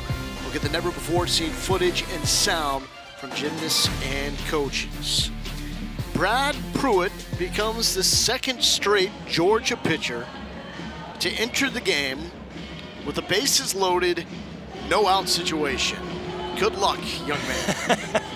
Well, the last one did not fare very well, gave up a grand slam. Pruitt 0-1, 7.5 ERA. Fastball is going to be 95 to 97. Electric fastball. Started out at Oklahoma in 24. Last year was at East Carolina. So here's your spot, young man. Find a way to get out of this. You might move up the ladder and get better innings. And someone will notice because you're facing Chris Hakopian, Kylie McDaniel's number 14 draft prospect in college baseball. First pitch, not in there. And Pruitt falls behind. Hakopian 2 for 2. Got a couple of singles. He's drawn a walk as well. 29 home runs the previous 2 seasons at Maryland, where he was back-to-back All Big Ten. Looking for Grand Slam number 5 in his career. That is silly. Thought about it and went around. I mean, bases loaded, nobody out, 2-0 count. Thinks you're going to get a fastball. And what does Hakopian do when he gets ahead? He's hitting 727 when he is ahead in the count. You think Pruitt knows that? No. Don't tell him. No. Off the cap. The throw home is high, and Jackson, his foot came off the plate. So a high throw from Henry Allen, and Texas A&M adds another. That's the second time that Hakopian has not hit it hard, but has put it in play to the point where he's been able to produce. Yeah, this is just a cut fastball, good pitch in a bad count. Henry Allen ranges to his right, makes a nice play, just does not execute the throw. First pitch strike to Jake Dewar.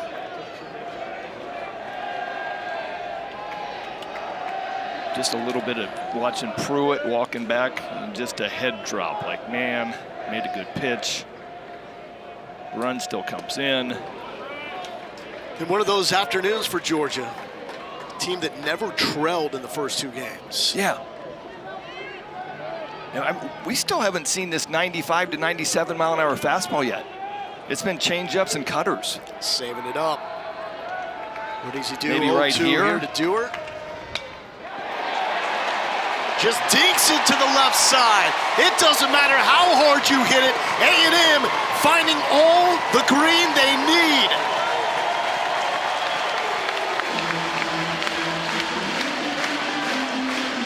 Jake Dewar comes up with his 14th opposite field hit of the season.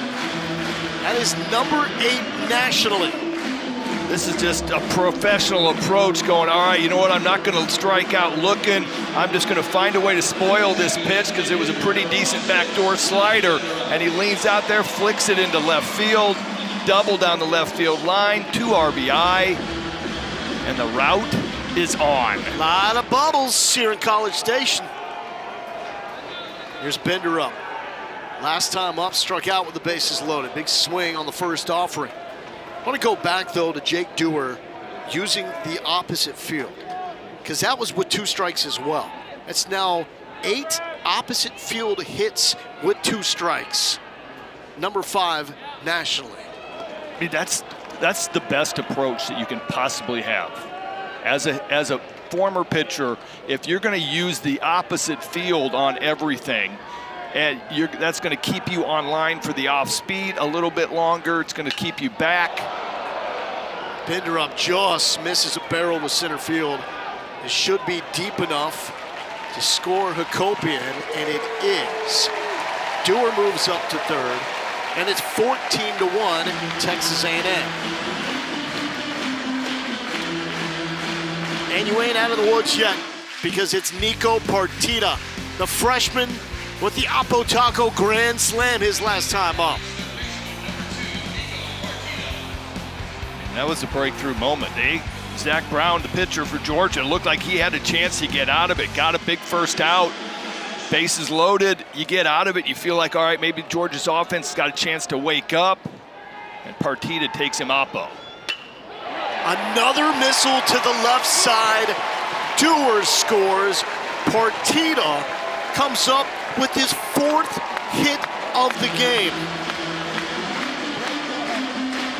That is locked in for a guy that's just scratching the surface of what he can become. Well, everything I found on him, he was hitting .417 on first pitches. His 2 singles today were on first pitches. So now you got to make me do something different as a pitcher. That one's just a nice piece of hit and sinker down and in. And there's that 95. I can't believe we haven't seen that. We haven't seen a fastball yet until then. Why do you think that is? I have no earthly idea, unless he can't throw it for a strike. Off the hands and almost squeeze that into fair territory. Terrence Kill is a fun watch. I know he's 0 for 3, but watching him just create havoc in the first 2 games of the series. No, he didn't have a base hit, but he puts a ball in play and he forces you to speed up everything you do on the infield. Great defender as well. And obviously, you got to be selfless. Be a young man and have some time batting leadoff for the Aggies last season. Now to be in that 7th spot. This ball is bobbled, but thrown in time. To make the out at second.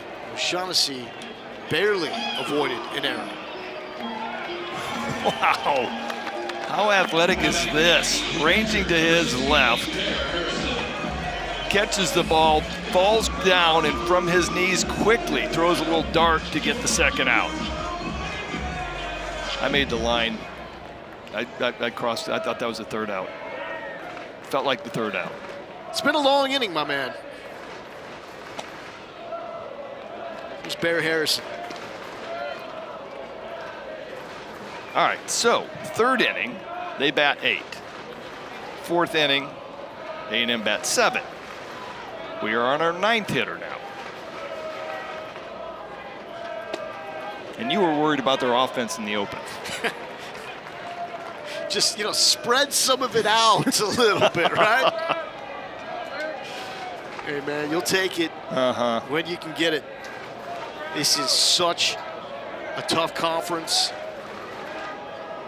Every series is absolutely brutal. And it changes quickly. I mean, it's what makes it fun to watch. Yeah.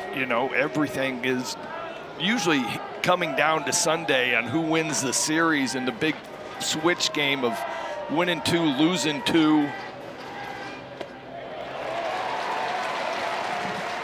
2-out walk. And Boston Kellner is back up. Kellner has 2 walks and led off this 5th inning with a single to left.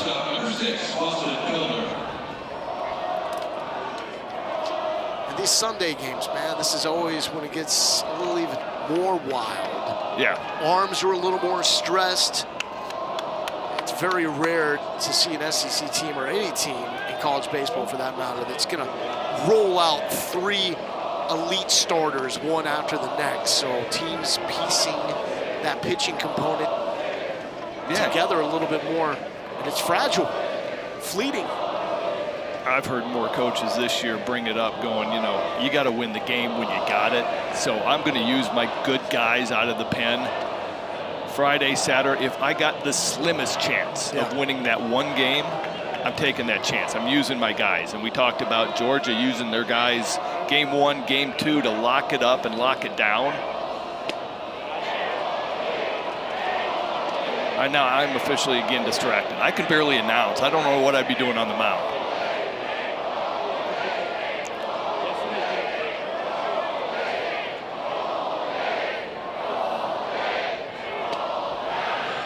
And a friendly reminder to Brad Pruitt that he's having some issues with his command.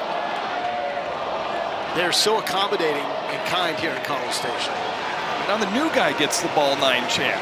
I mean, that's not right. I haven't done anything yet. That crosses the line. That is just over the line. Another slow walk to the mound by Wes Johnson. Just one of these days. Just one of these days for the Georgia Bulldogs. We got another pitcher for Georgia. As A&M, they've ripped this thing open at the seams.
Much better for Texas A&M because they're getting help once the Aggies get past Grohovac, Sorrell, and Hakopian. After you get past the big three, today in this game, 9-17, 4 extra base hits and 13 driven in. That will get it done. Logan Spivey, the latest, greatest pitcher here for the Georgia Bulldogs, as he is the 5th dog that we've seen on the bump for Wes Johnson.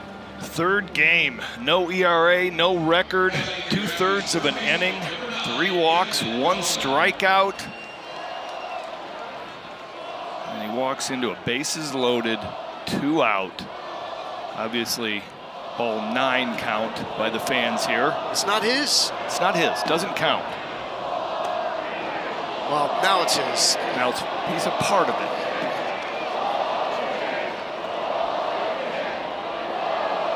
What's the record for this chant? I don't have that one.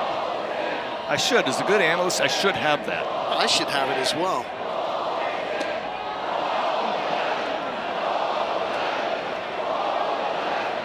Now, according to Bree Falcon, our producer, she believes it's gone up to 21. What can you imagine that? That's when you just pack your bags and you leave. Yeah. Oh no, and this one gets away from Jackson. Kill will score, and it's 16-1. And the chant continues. Well, my Auburn math's got, that's 5 straight walks. Whoa. 21. Yeah.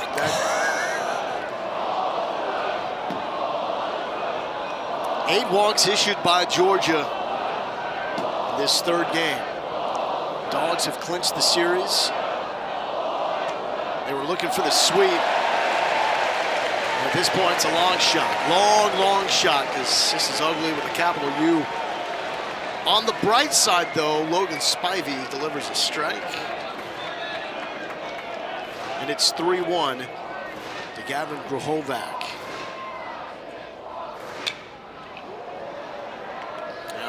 Count runs full. Skrohovac looks for his second hit of this inning.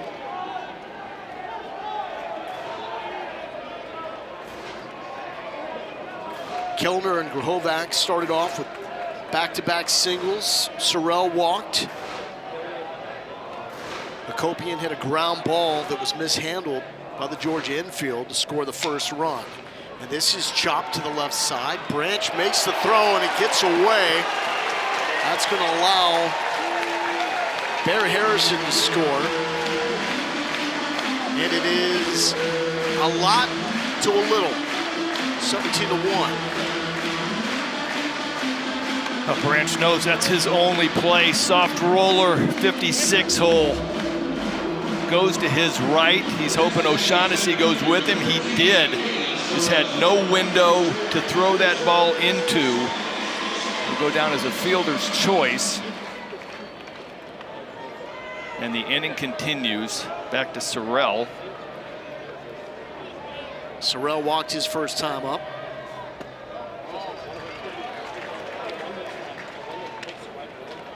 (17-1). 13 hits for the Aggies. 1 hit for Georgia. And it was a home run.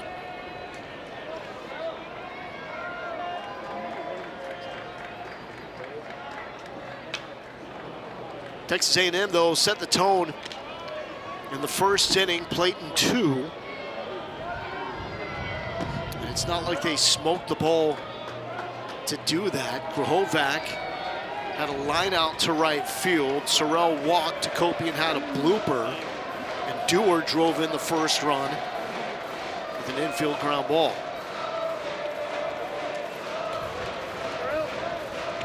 But just the boost and confidence to scratch those early runs across when there were huge opportunities for A&M. The second inning in game number 1 could have come through. Fourth inning of game number 2 couldn't cash in either. And in those games, it really never felt like A&M in the second half of those contests were a threat. We now have a soccer champ breaking out for Michael Early's Texas A&M Fighting Aggies.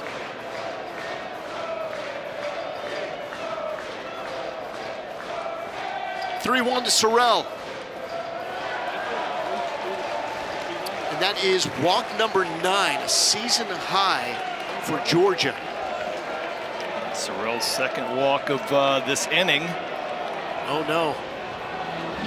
Wes Johnson has just zero patience right now. He's walking straight up, going straight to the umpire. New pitcher.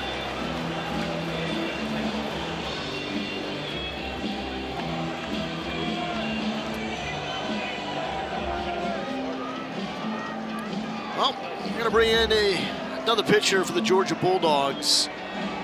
Brown, Pruitt, Spivey. Who's next?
Game number 2 between Oklahoma and Ole Miss softball is coming up tonight, 7 Eastern. Game 3 is going to be tomorrow.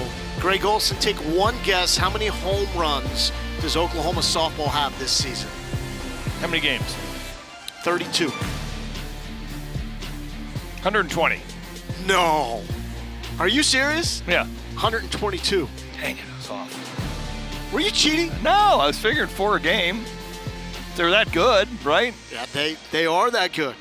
They are that good. UCLA is second with 94. So blowing away the competition. Jordan Stevens, young man, your job, throw strikes. Get that one out. Get that elusive Get that third elusive out. third out. Comes in 7th game, 8.59 ERA. He started 7 1/3, 9 hits, 6 strikeouts, 4 walks. And we have a pinch hitter for Texas A&M, Travis Chestnut. Hitting .341 on the season with, 269 on the season. Does have 1 home run. And is as fast as you will see in college baseball. Young man can fly. Senior from Pflugerville, 6-year player. His 3rd at Texas A&M, first year back after playing last season on the D2 level at St. Ed's in Austin.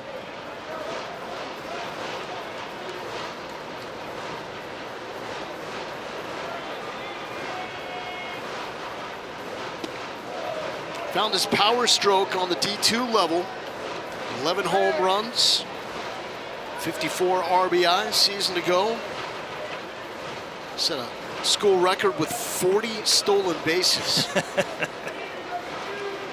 That's unfair.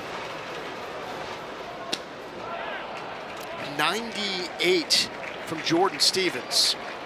And that's it. That is it for the 5th inning. A&M puts up 7.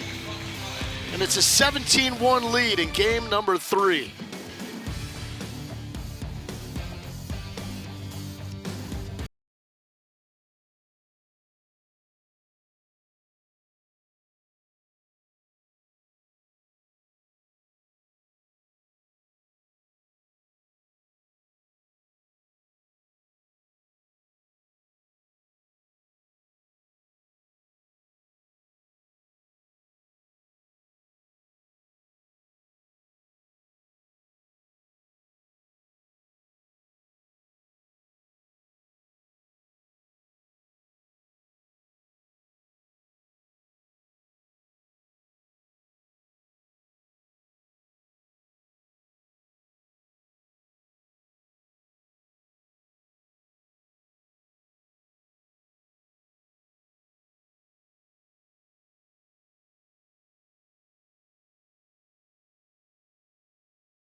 Okay, other than the 17 runs scored, the biggest part of the game right here has been Aiden Sims. He has gone out, been absolutely lights out. This sweeper, curveball, slider, whatever anybody wants to call it, is filthy. 8 punch outs. Here's an assortment of 7 of them, all on that same breaking ball. The one hit was a solo home run by Oriach. Other than that, it has been lights out by Aiden Sims. Did you say other than the 17 runs? Yeah, other than. I mean, the 17 runs is good. For me as a starting pitcher, I would really appreciate that. But been really, really good. He's come out and done exactly what this team needed. Archimon leading off, top of the 6th. This guy is up for only the 2nd time today.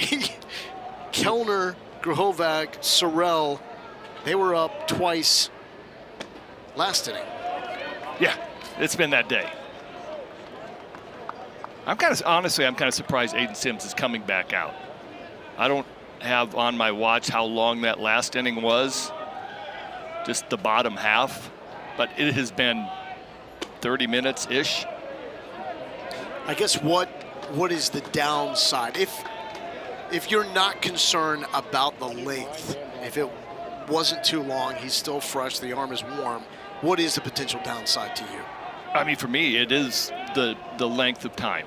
It is the cooling down of that amount of time before you go back out, and you have to be completely locked in on walking out and using your 2 minutes of warm-up time to find everything, get everything dialed back in and hot. And that's his first walk of the game. I mean, he had been in complete command, and now for me, if I'm sitting on the bench, I'm going, all right, short leash here. He's done his job. I do not want to put a blip on this great outing by letting him get deep and get in some trouble. Number 9 hitter is Rylan Luho. Grounded out his first time up in the third. Aiden Sims has had a stellar sophomore year outside of last Sunday's performance against OU when he allowed 6 earned in 2 2/3 innings work. And to your point, right, Aiden Sims cruising, long break in the dugout, and it's back-to-back free passes. Walked Archimon, the number 8 hitter, hits Luho. That's exactly what it is. I mean, now it should be a fire alert going down in the bullpen, and that's exactly what it is. Getting 1 or 2 guys hot, who can get hot fast. I might send a pitching coach out here and buy a little bit more time, because right now, okay, this game is in hand, hypothetically. Knock on wood. But I want Aiden Sims to walk out of this facing one of the best teams in the country, and he was absolutely dominant. I want him to remember that. Yeah. I don't want him to remember these last 3 or 4 hitters where it got loose because he sat on the side for 45 minutes. Had a 7.62 ERA last season in 13 innings of work. Has made a massive jump in productivity, confidence as well. Ty Peoples is the pinch hitter, freshman. Does not have a hit on the season, just his 9th at-bat.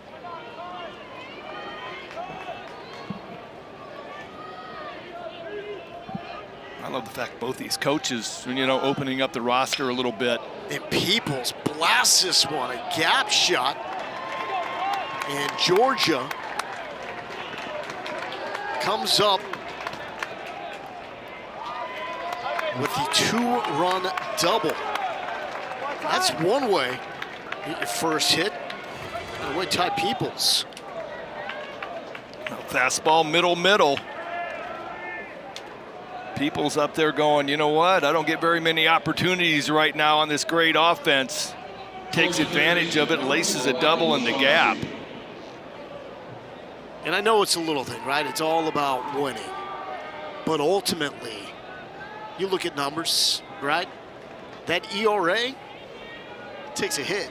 Yeah. Something like this. Well, going back to the mentality of everything. Right now, he's only through 5 innings. 1 run in 5 innings, really good. Yeah. 3 runs in 5 innings. If he doesn't get an out here, doesn't look like he did anything special, but he did. And so there's going to have to be a reminder. There's going to have during the bullpen session this week. Hey man, you threw great.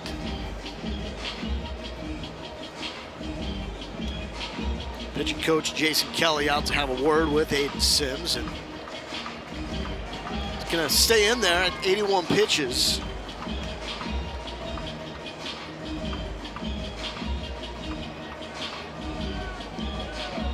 Michael O'Shaughnessy is the batter.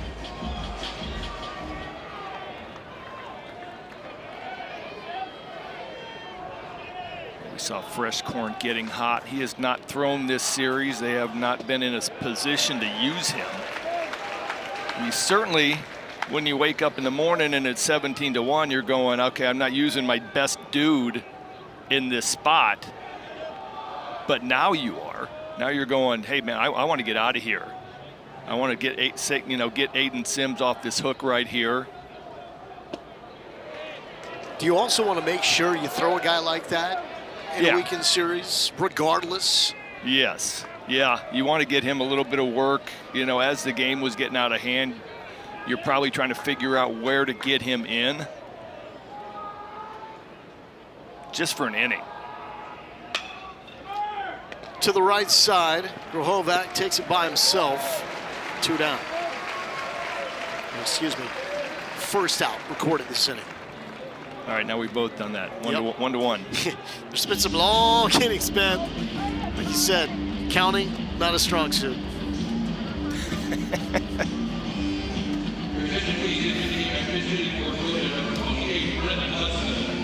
Another pinch hitter for Daniel Jackson. It's going to be Brennan Hudson. Started the first 2 games of this series.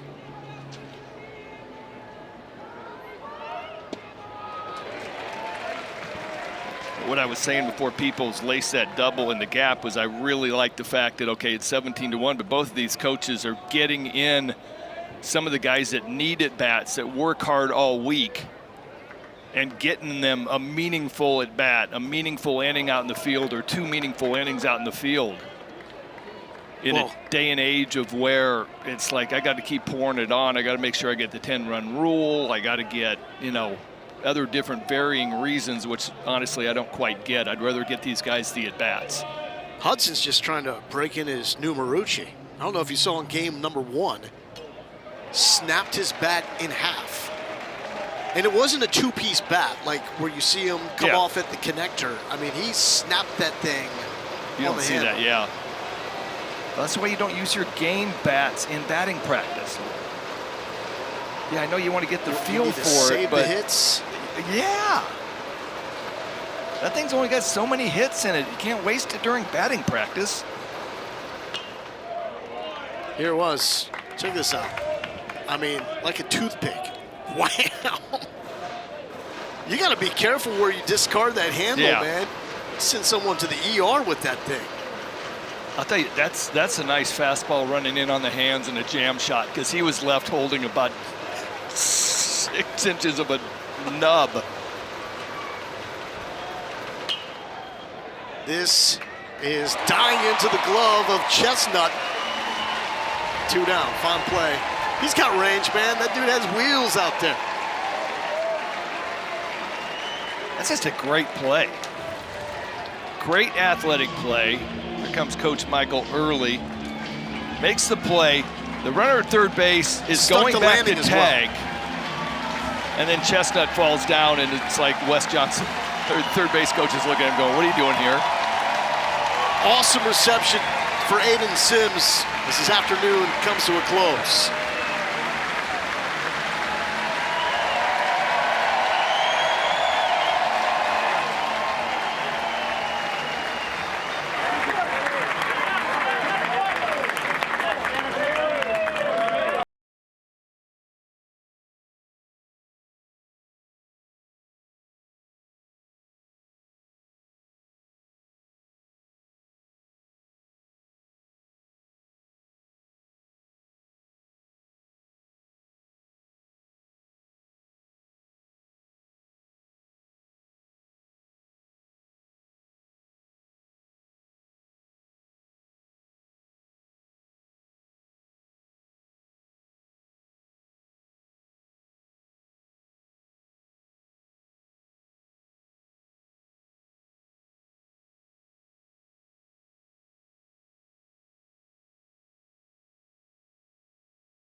quiet, calm, the confident demeanor of Aiden Sims was on display.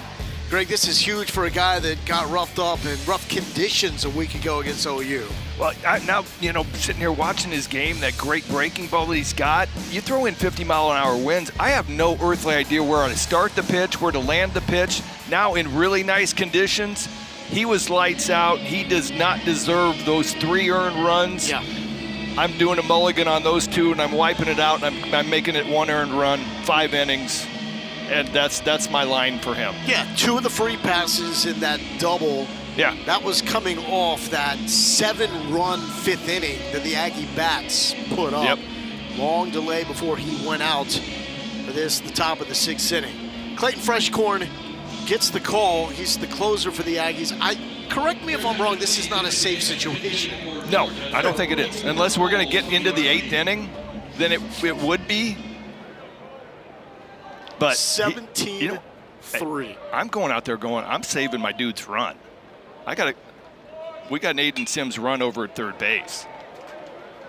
I don't want 5 2/3 and 4 spot. That ain't right. He didn't deserve that. He didn't deserve anything more than the 1 run. That's my motivation of walking out here right now. But fastball, 92 to 94, cutter, slider, occasional changeup. Ooh. And that one got Cole Koniarski pinch hitting for Oriage. That's not what you want to do. First dude you see, hit him. Well. Or is it? I mean, there's worse things. He didn't intend to. Yeah, the guy's not jogging around the bases. Your attention please, entering the game and pinch hitting for Georgia, number 11, Bryce Callaway. And here's big Bryce Callaway hitting in place of Henry Allen. It's one thing, I know this is a blowout type situation, but Wes Johnson does love the depth and the versatility of his bullpen and his lineup. He feels like there's a lot of different bats he can play matchups with. So although this is one of those situations you're just getting guys into the game, Yeah. Wes Johnson makes a lot of switches and plays matchups in close games. Yeah, does it as well as anybody in the country. Nasty little slider by Freshcorn, but again, I love it. Get these guys some at-bats. Give them a chance to do some damage.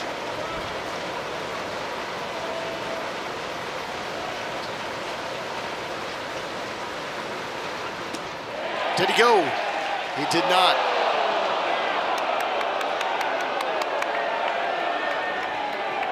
Freshcorn was ready for the dugout bench.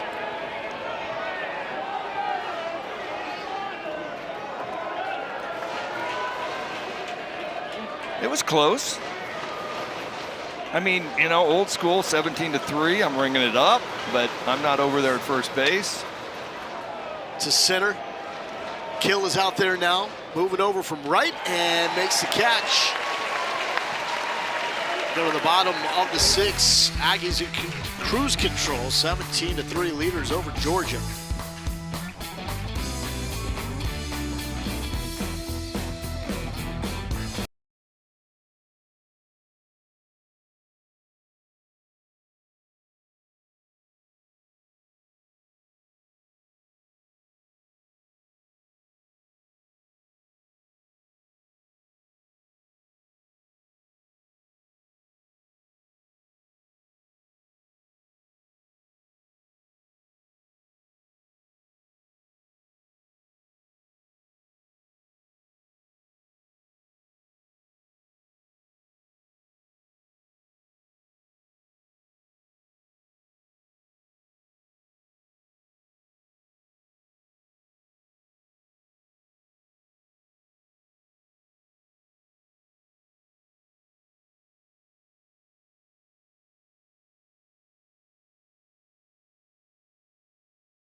inning ago, although it feels more like 2 hours ago, is when Texas A&M exploded. A 7-run 5th inning. They batted around and pretty much everybody got involved. Just some timely hitting using the left side of the field. Everybody getting into the mix. Bubbles aplenty, Greg Olson. We saw 3 pitchers. Everybody got involved that last inning, and it just blew this game wide open. And that is a rope to right field. And Wilson with the stand-up double. That's how you make an interest. Jorian Wilson, freshman from Hallettsville. Took over in right field. And he gets something to hit. Drives that ball down the right field line. Came in hitting 227. 5 hits, couple of home runs.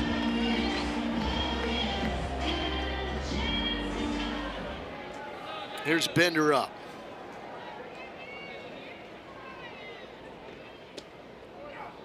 Make the case that Bender up. Really got the Aggies going back in the first inning. Got up, first pitch swinging. Hit a ball well to left field. Drove in the second run for the Aggies. Give them the 2-0 lead after they had not led in the first 2 games of the series. 1 for 2. Sack fly, couple RBI.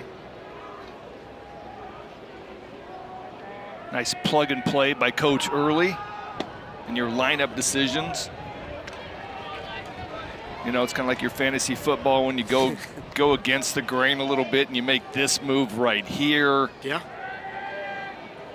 And you end up winning your game just based on the one guy getting the plug and play, and you're patting yourself on the back for the week.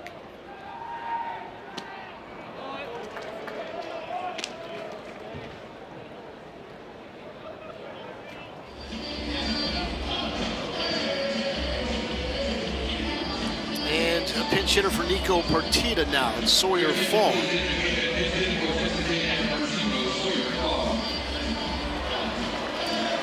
Sawyer Farr, sophomore from Roswell High School in Fort Worth.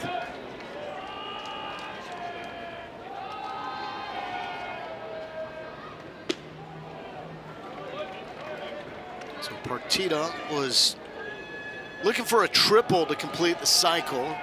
He'll have to wait another game to try to start that pursuit yet again, but man, what a game for the freshman. So far hitting in Partita's place as the freshman becomes the second Aggie this season with 4 hits and 6 RBI in a game. Sorrell did it against Tennessee Tech. It's going to be a fun watch. Through his career here in College Station. Sawyer Farr, there's a lot going on when he was a freshman last season. Remember Michael Early telling us about halfway through the season that he's kind of swimming in it. Yeah. It's a lot to process for a freshman, especially when you struggle in the SEC because there is no light at the end of the tunnel. Ranging off the bag, the throw is not going to be in time. Sawyer Farr coming up with the hit.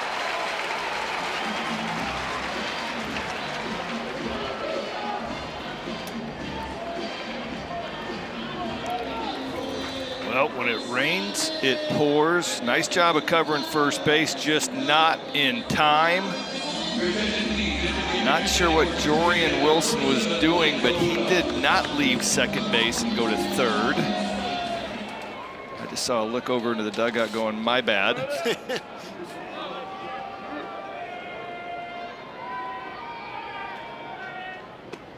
I mean, when growing up in high school, my dad was my coach, and it was like, okay, we got into one of these games, and he was like, okay, the dogs are off. Yeah. We're not doing anything, not taking any extra bases, you know, not going home on wild pitches, just showing respect. Blake Labuda. Oh, Hennessy goes to second. The ball is bobbled. There's confusion all over the place, and now the out at third. How long till it takes for Jory and Wilson to get a coach to talk to him? Because right now, runners on first and second, ground ball to third. You have to run to third. And they're going to say that that was a transfer. Yeah, so they're calling the out at second base as well, but then you have to then tag, you have to tag the runner at but the third. runner went out of the baseline going into the dugout, so the bottom line is it's 17-3. it was a 5-4-5 double play. How's that one? Oh, yeah. Nailed it. Nailed it. Okay, so now Michael Early is out to try to get some clarification. So the throw certainly was in time at second base. The ball was dropped.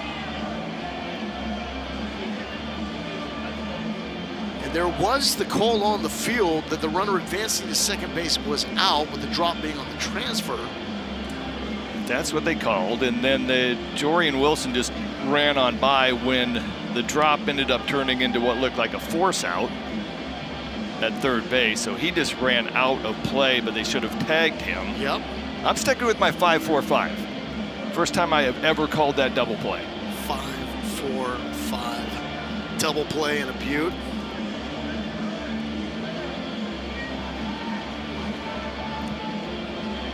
Okay, now right now, if I'm in that umpire meeting, I'm going at 17-3. Yes, you're exactly right. Why is he out here arguing with me right now? Okay, what do I tell him? That's what it is. Okay, what do I tell him? What sounds best? Wes Johnson's not even going near that conversation. No. Going to be a fly on the wall here.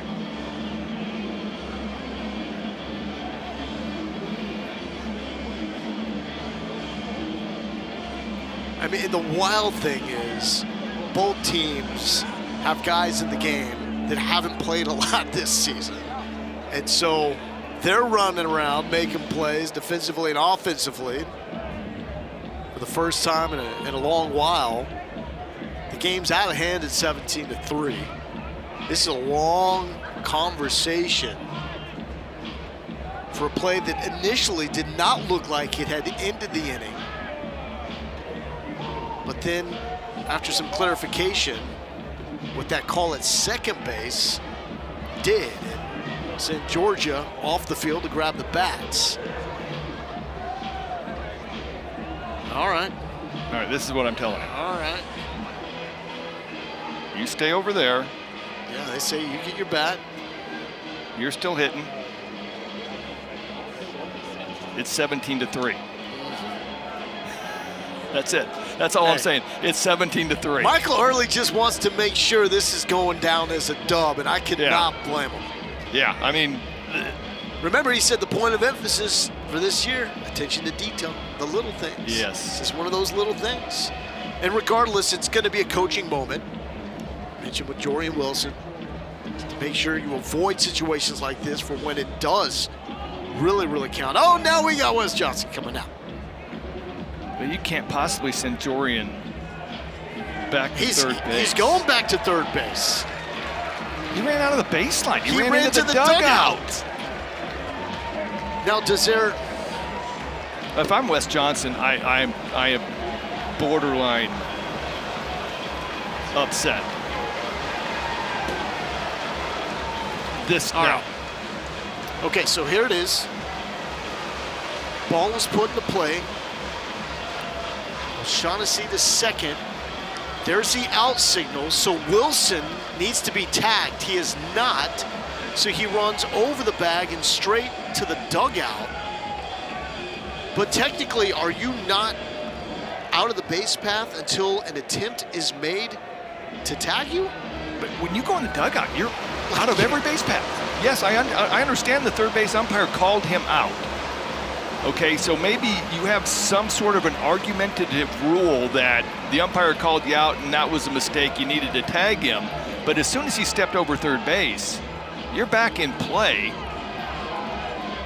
But I've always heard like strategy, right? If you want to get crazy with it, you could round first base, run into right field, and you're not out until there is an attempt made to get you out. And at that point, you would be out of the base pad. So we have a 17-3 game, and Wes Johnson has just challenged.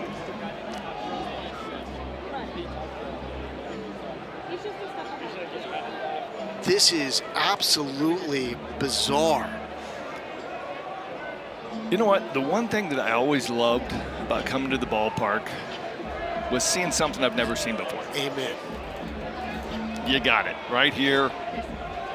Folks, never seen this in my life. I wanted to write down 5-4-5 double play. Yeah, I know you were hankering to do that. Okay, so the video, that's not even a catch. No. Okay, so if this is not a catch, then That's a force everybody's out. No, but saying. then that's a force out. To third, correct. So Wilson would be we out should be at third. trading. We should be trading runners. Yes. If Runner is safe at second base. Wilson is out at third base. Yes. Because the force play would still be intact. Okay. And we even see that's what George Stevens was signaling to left field, because Peoples is out there in left field. He has no idea what they're talking about right now, so he needs some communication.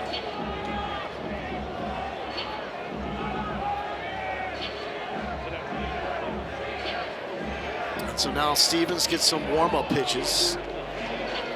Let's see, we got an announcement. please explain it all. After review, there was not a completed catch at second base on the forced play. Therefore, the runner at third was put out once the ball was thrown, which was a forced play. We will have runners at first and second with 2 outs. Texas A&M will retain that challenge. So A&M challenged this.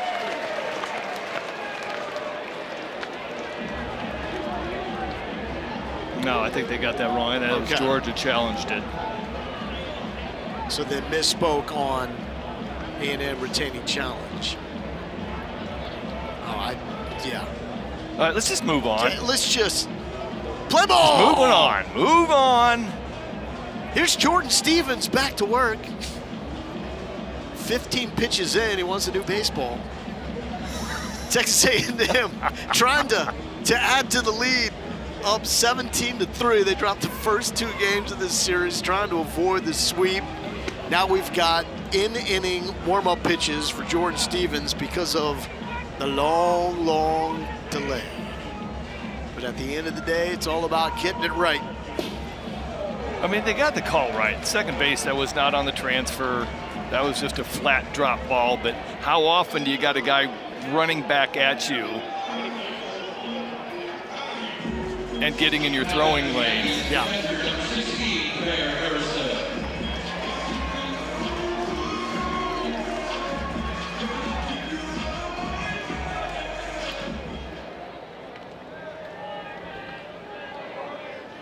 Here's Bear Harrison. In there for a strike after that fiasco. Nice job by Stevens. Re-engage. Lock back in. I mean, Georgia was off the field. Yeah. They had helmets and bats ready to go. 97 from Stevens. And it's 1-1. It's going to be so hard. Stevens got off the field. Hasn't pitched for a little while. Feeling like he got the greatest double play ever. The most bizarre one. And now he's ahead of Bear Harrison 1-2. Harrison got it going though, has struggled despite the fact that his OBP has been really high. The hits haven't been coming, but he got a flare to right field to get him going, and then smoked the ball to center field for a double his second time up. Holds the swing back there, and Stevens is letting it fly 98 miles per hour. Even though the hits haven't been falling, Harrison's been a wall for the Aggies behind the dish. one of the team leaders. And it's a full count. How about the batting average? Goes up 27 points on this 2-for-3 day. Add in the walk to help your on-base percentage a little bit more.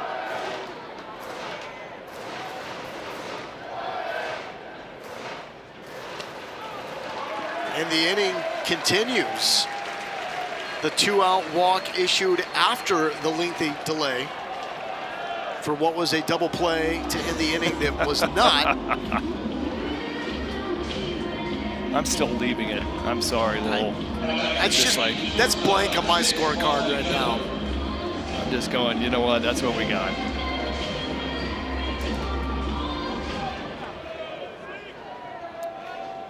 Kellner also gets to hit again. Here's the freshman. He has reached safely every time up, 3 walks and a single. He reached twice in that 7-run 5th inning.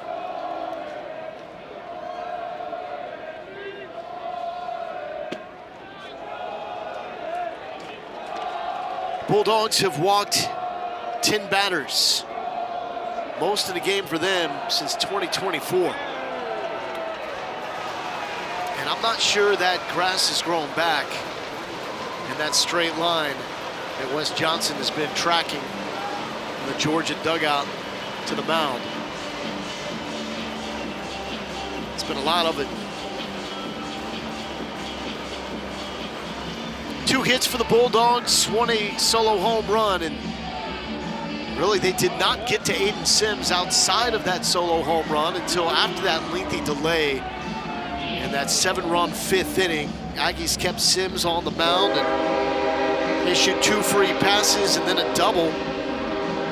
It would score 2 for Georgia. But this has been all Texas A&M all day. Aggies have lost 4 straight series in SEC play dating back to last year. This is really presented them with a huge opportunity to get something going right for them as they get into the heart of conference play. Felt like this was a far bigger game than just trying to avoid a sweep, especially knowing how last season went. Yeah. Imagine that's still in the collective memory of this program, trying to right those wrongs and get back on track. Nope, you nailed it. They came out, offense was able to just get over all the things that had gone wrong the first 2 games of this series with no production, runners in scoring position. And they have gotten into this Georgia bullpen, and their patience and making guys get them out in the zone is really, really showing up.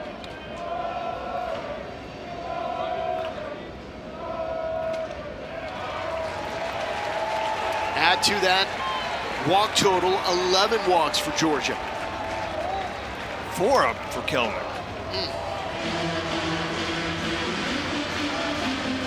Sawyer Farr scores, and it's 18-3. We are in run rule territory, so regardless of what happens the rest of the way in this bottom of the 6th inning, Texas A&M will be 3 outs away from winning this game in the 7th via the run rule. 10 after 7, that rule. Elijah Batista getting a chance here with 2 outs in the 6th and an 18-3 lead for Texas A&M.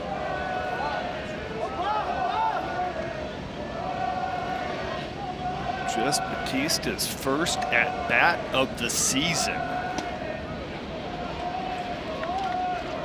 Off the train. How poetic You're would calling that it? be? Yeah, That'd be pretty exciting. that would be exciting. Oh, there If goes the you're- train. Back it You're up. an A&M fan.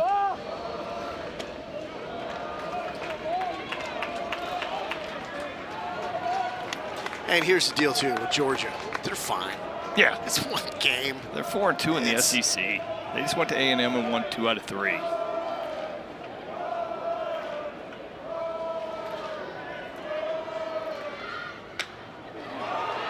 And that is secured at short. for the third out. We think pending review or something we've never seen before. A&M 3 outs away from securing the win.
Still a great crowd on hand here at College Station, even though A&M seemingly has this one in the bag, and they have for quite a bit. But on a day like this, what else are you going to do? This is perfect here in College Station, and Texas A&M has been close to it.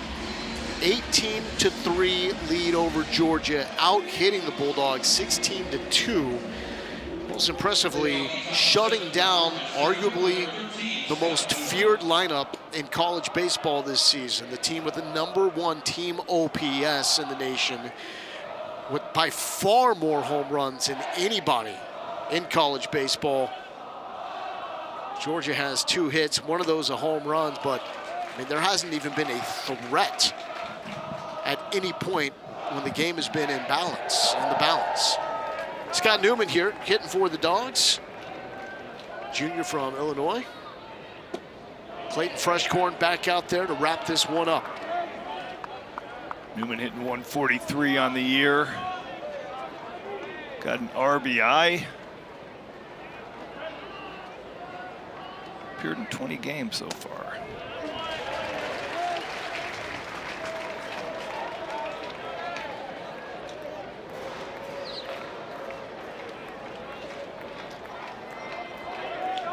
Two from Freshcorn.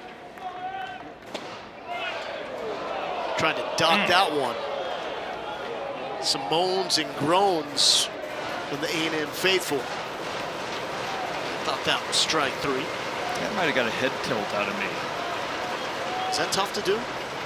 No. Oh, there's the strikeout. Now Newman's down. Looked identical to the pitch before that, but hey, you know what? If you can throw that same pitch twice, I'm going to call it. Yeah, the hit tilt, where was that at?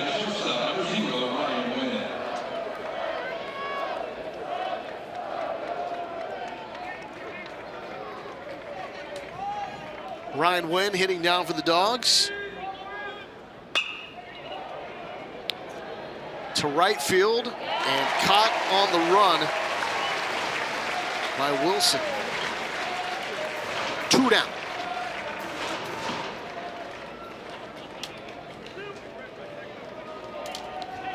Nice running catch by the big man out there and right. For the Bulldogs, right fielder, number 7, Jack Arcamo. I was waiting for another pinch hitter, and I wanted to go, how does A&M already have a shift on these guys?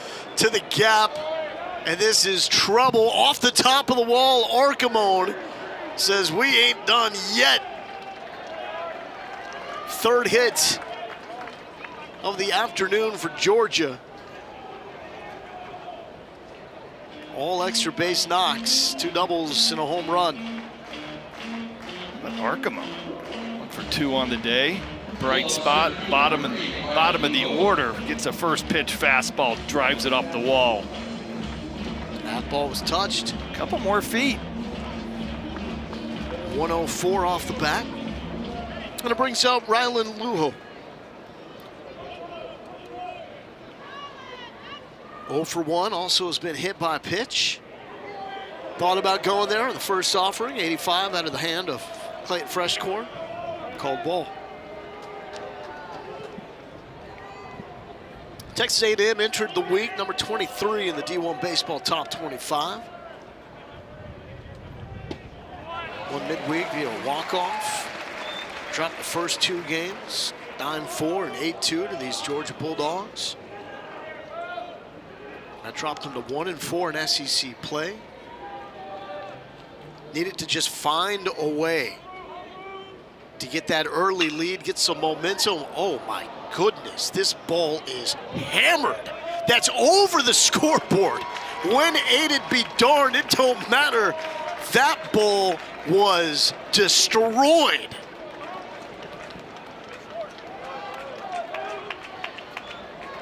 Third of the year for Luho. They're finding bright spots. Hanging sliders, call them cement mixers, generally do not come back to you as a pitcher. This ball is not coming back to anybody.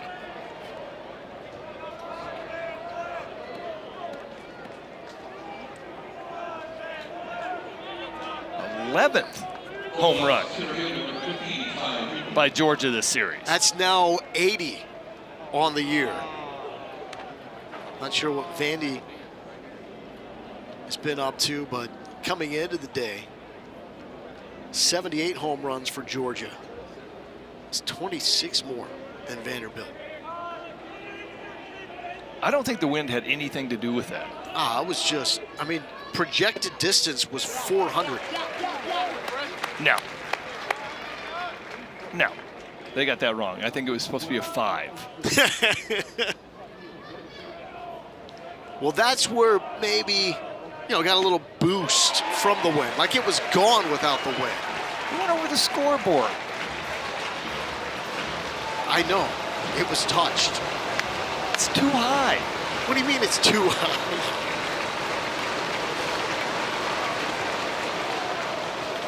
Aggies a strike away.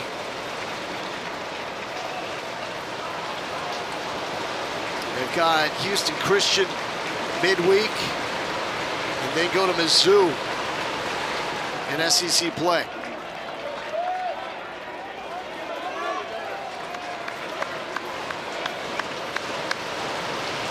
Georgia goes back to Foley Field. They got Kennesaw State, and then we'll host South Carolina. Popped up. Wilson fighting the sun, secures it.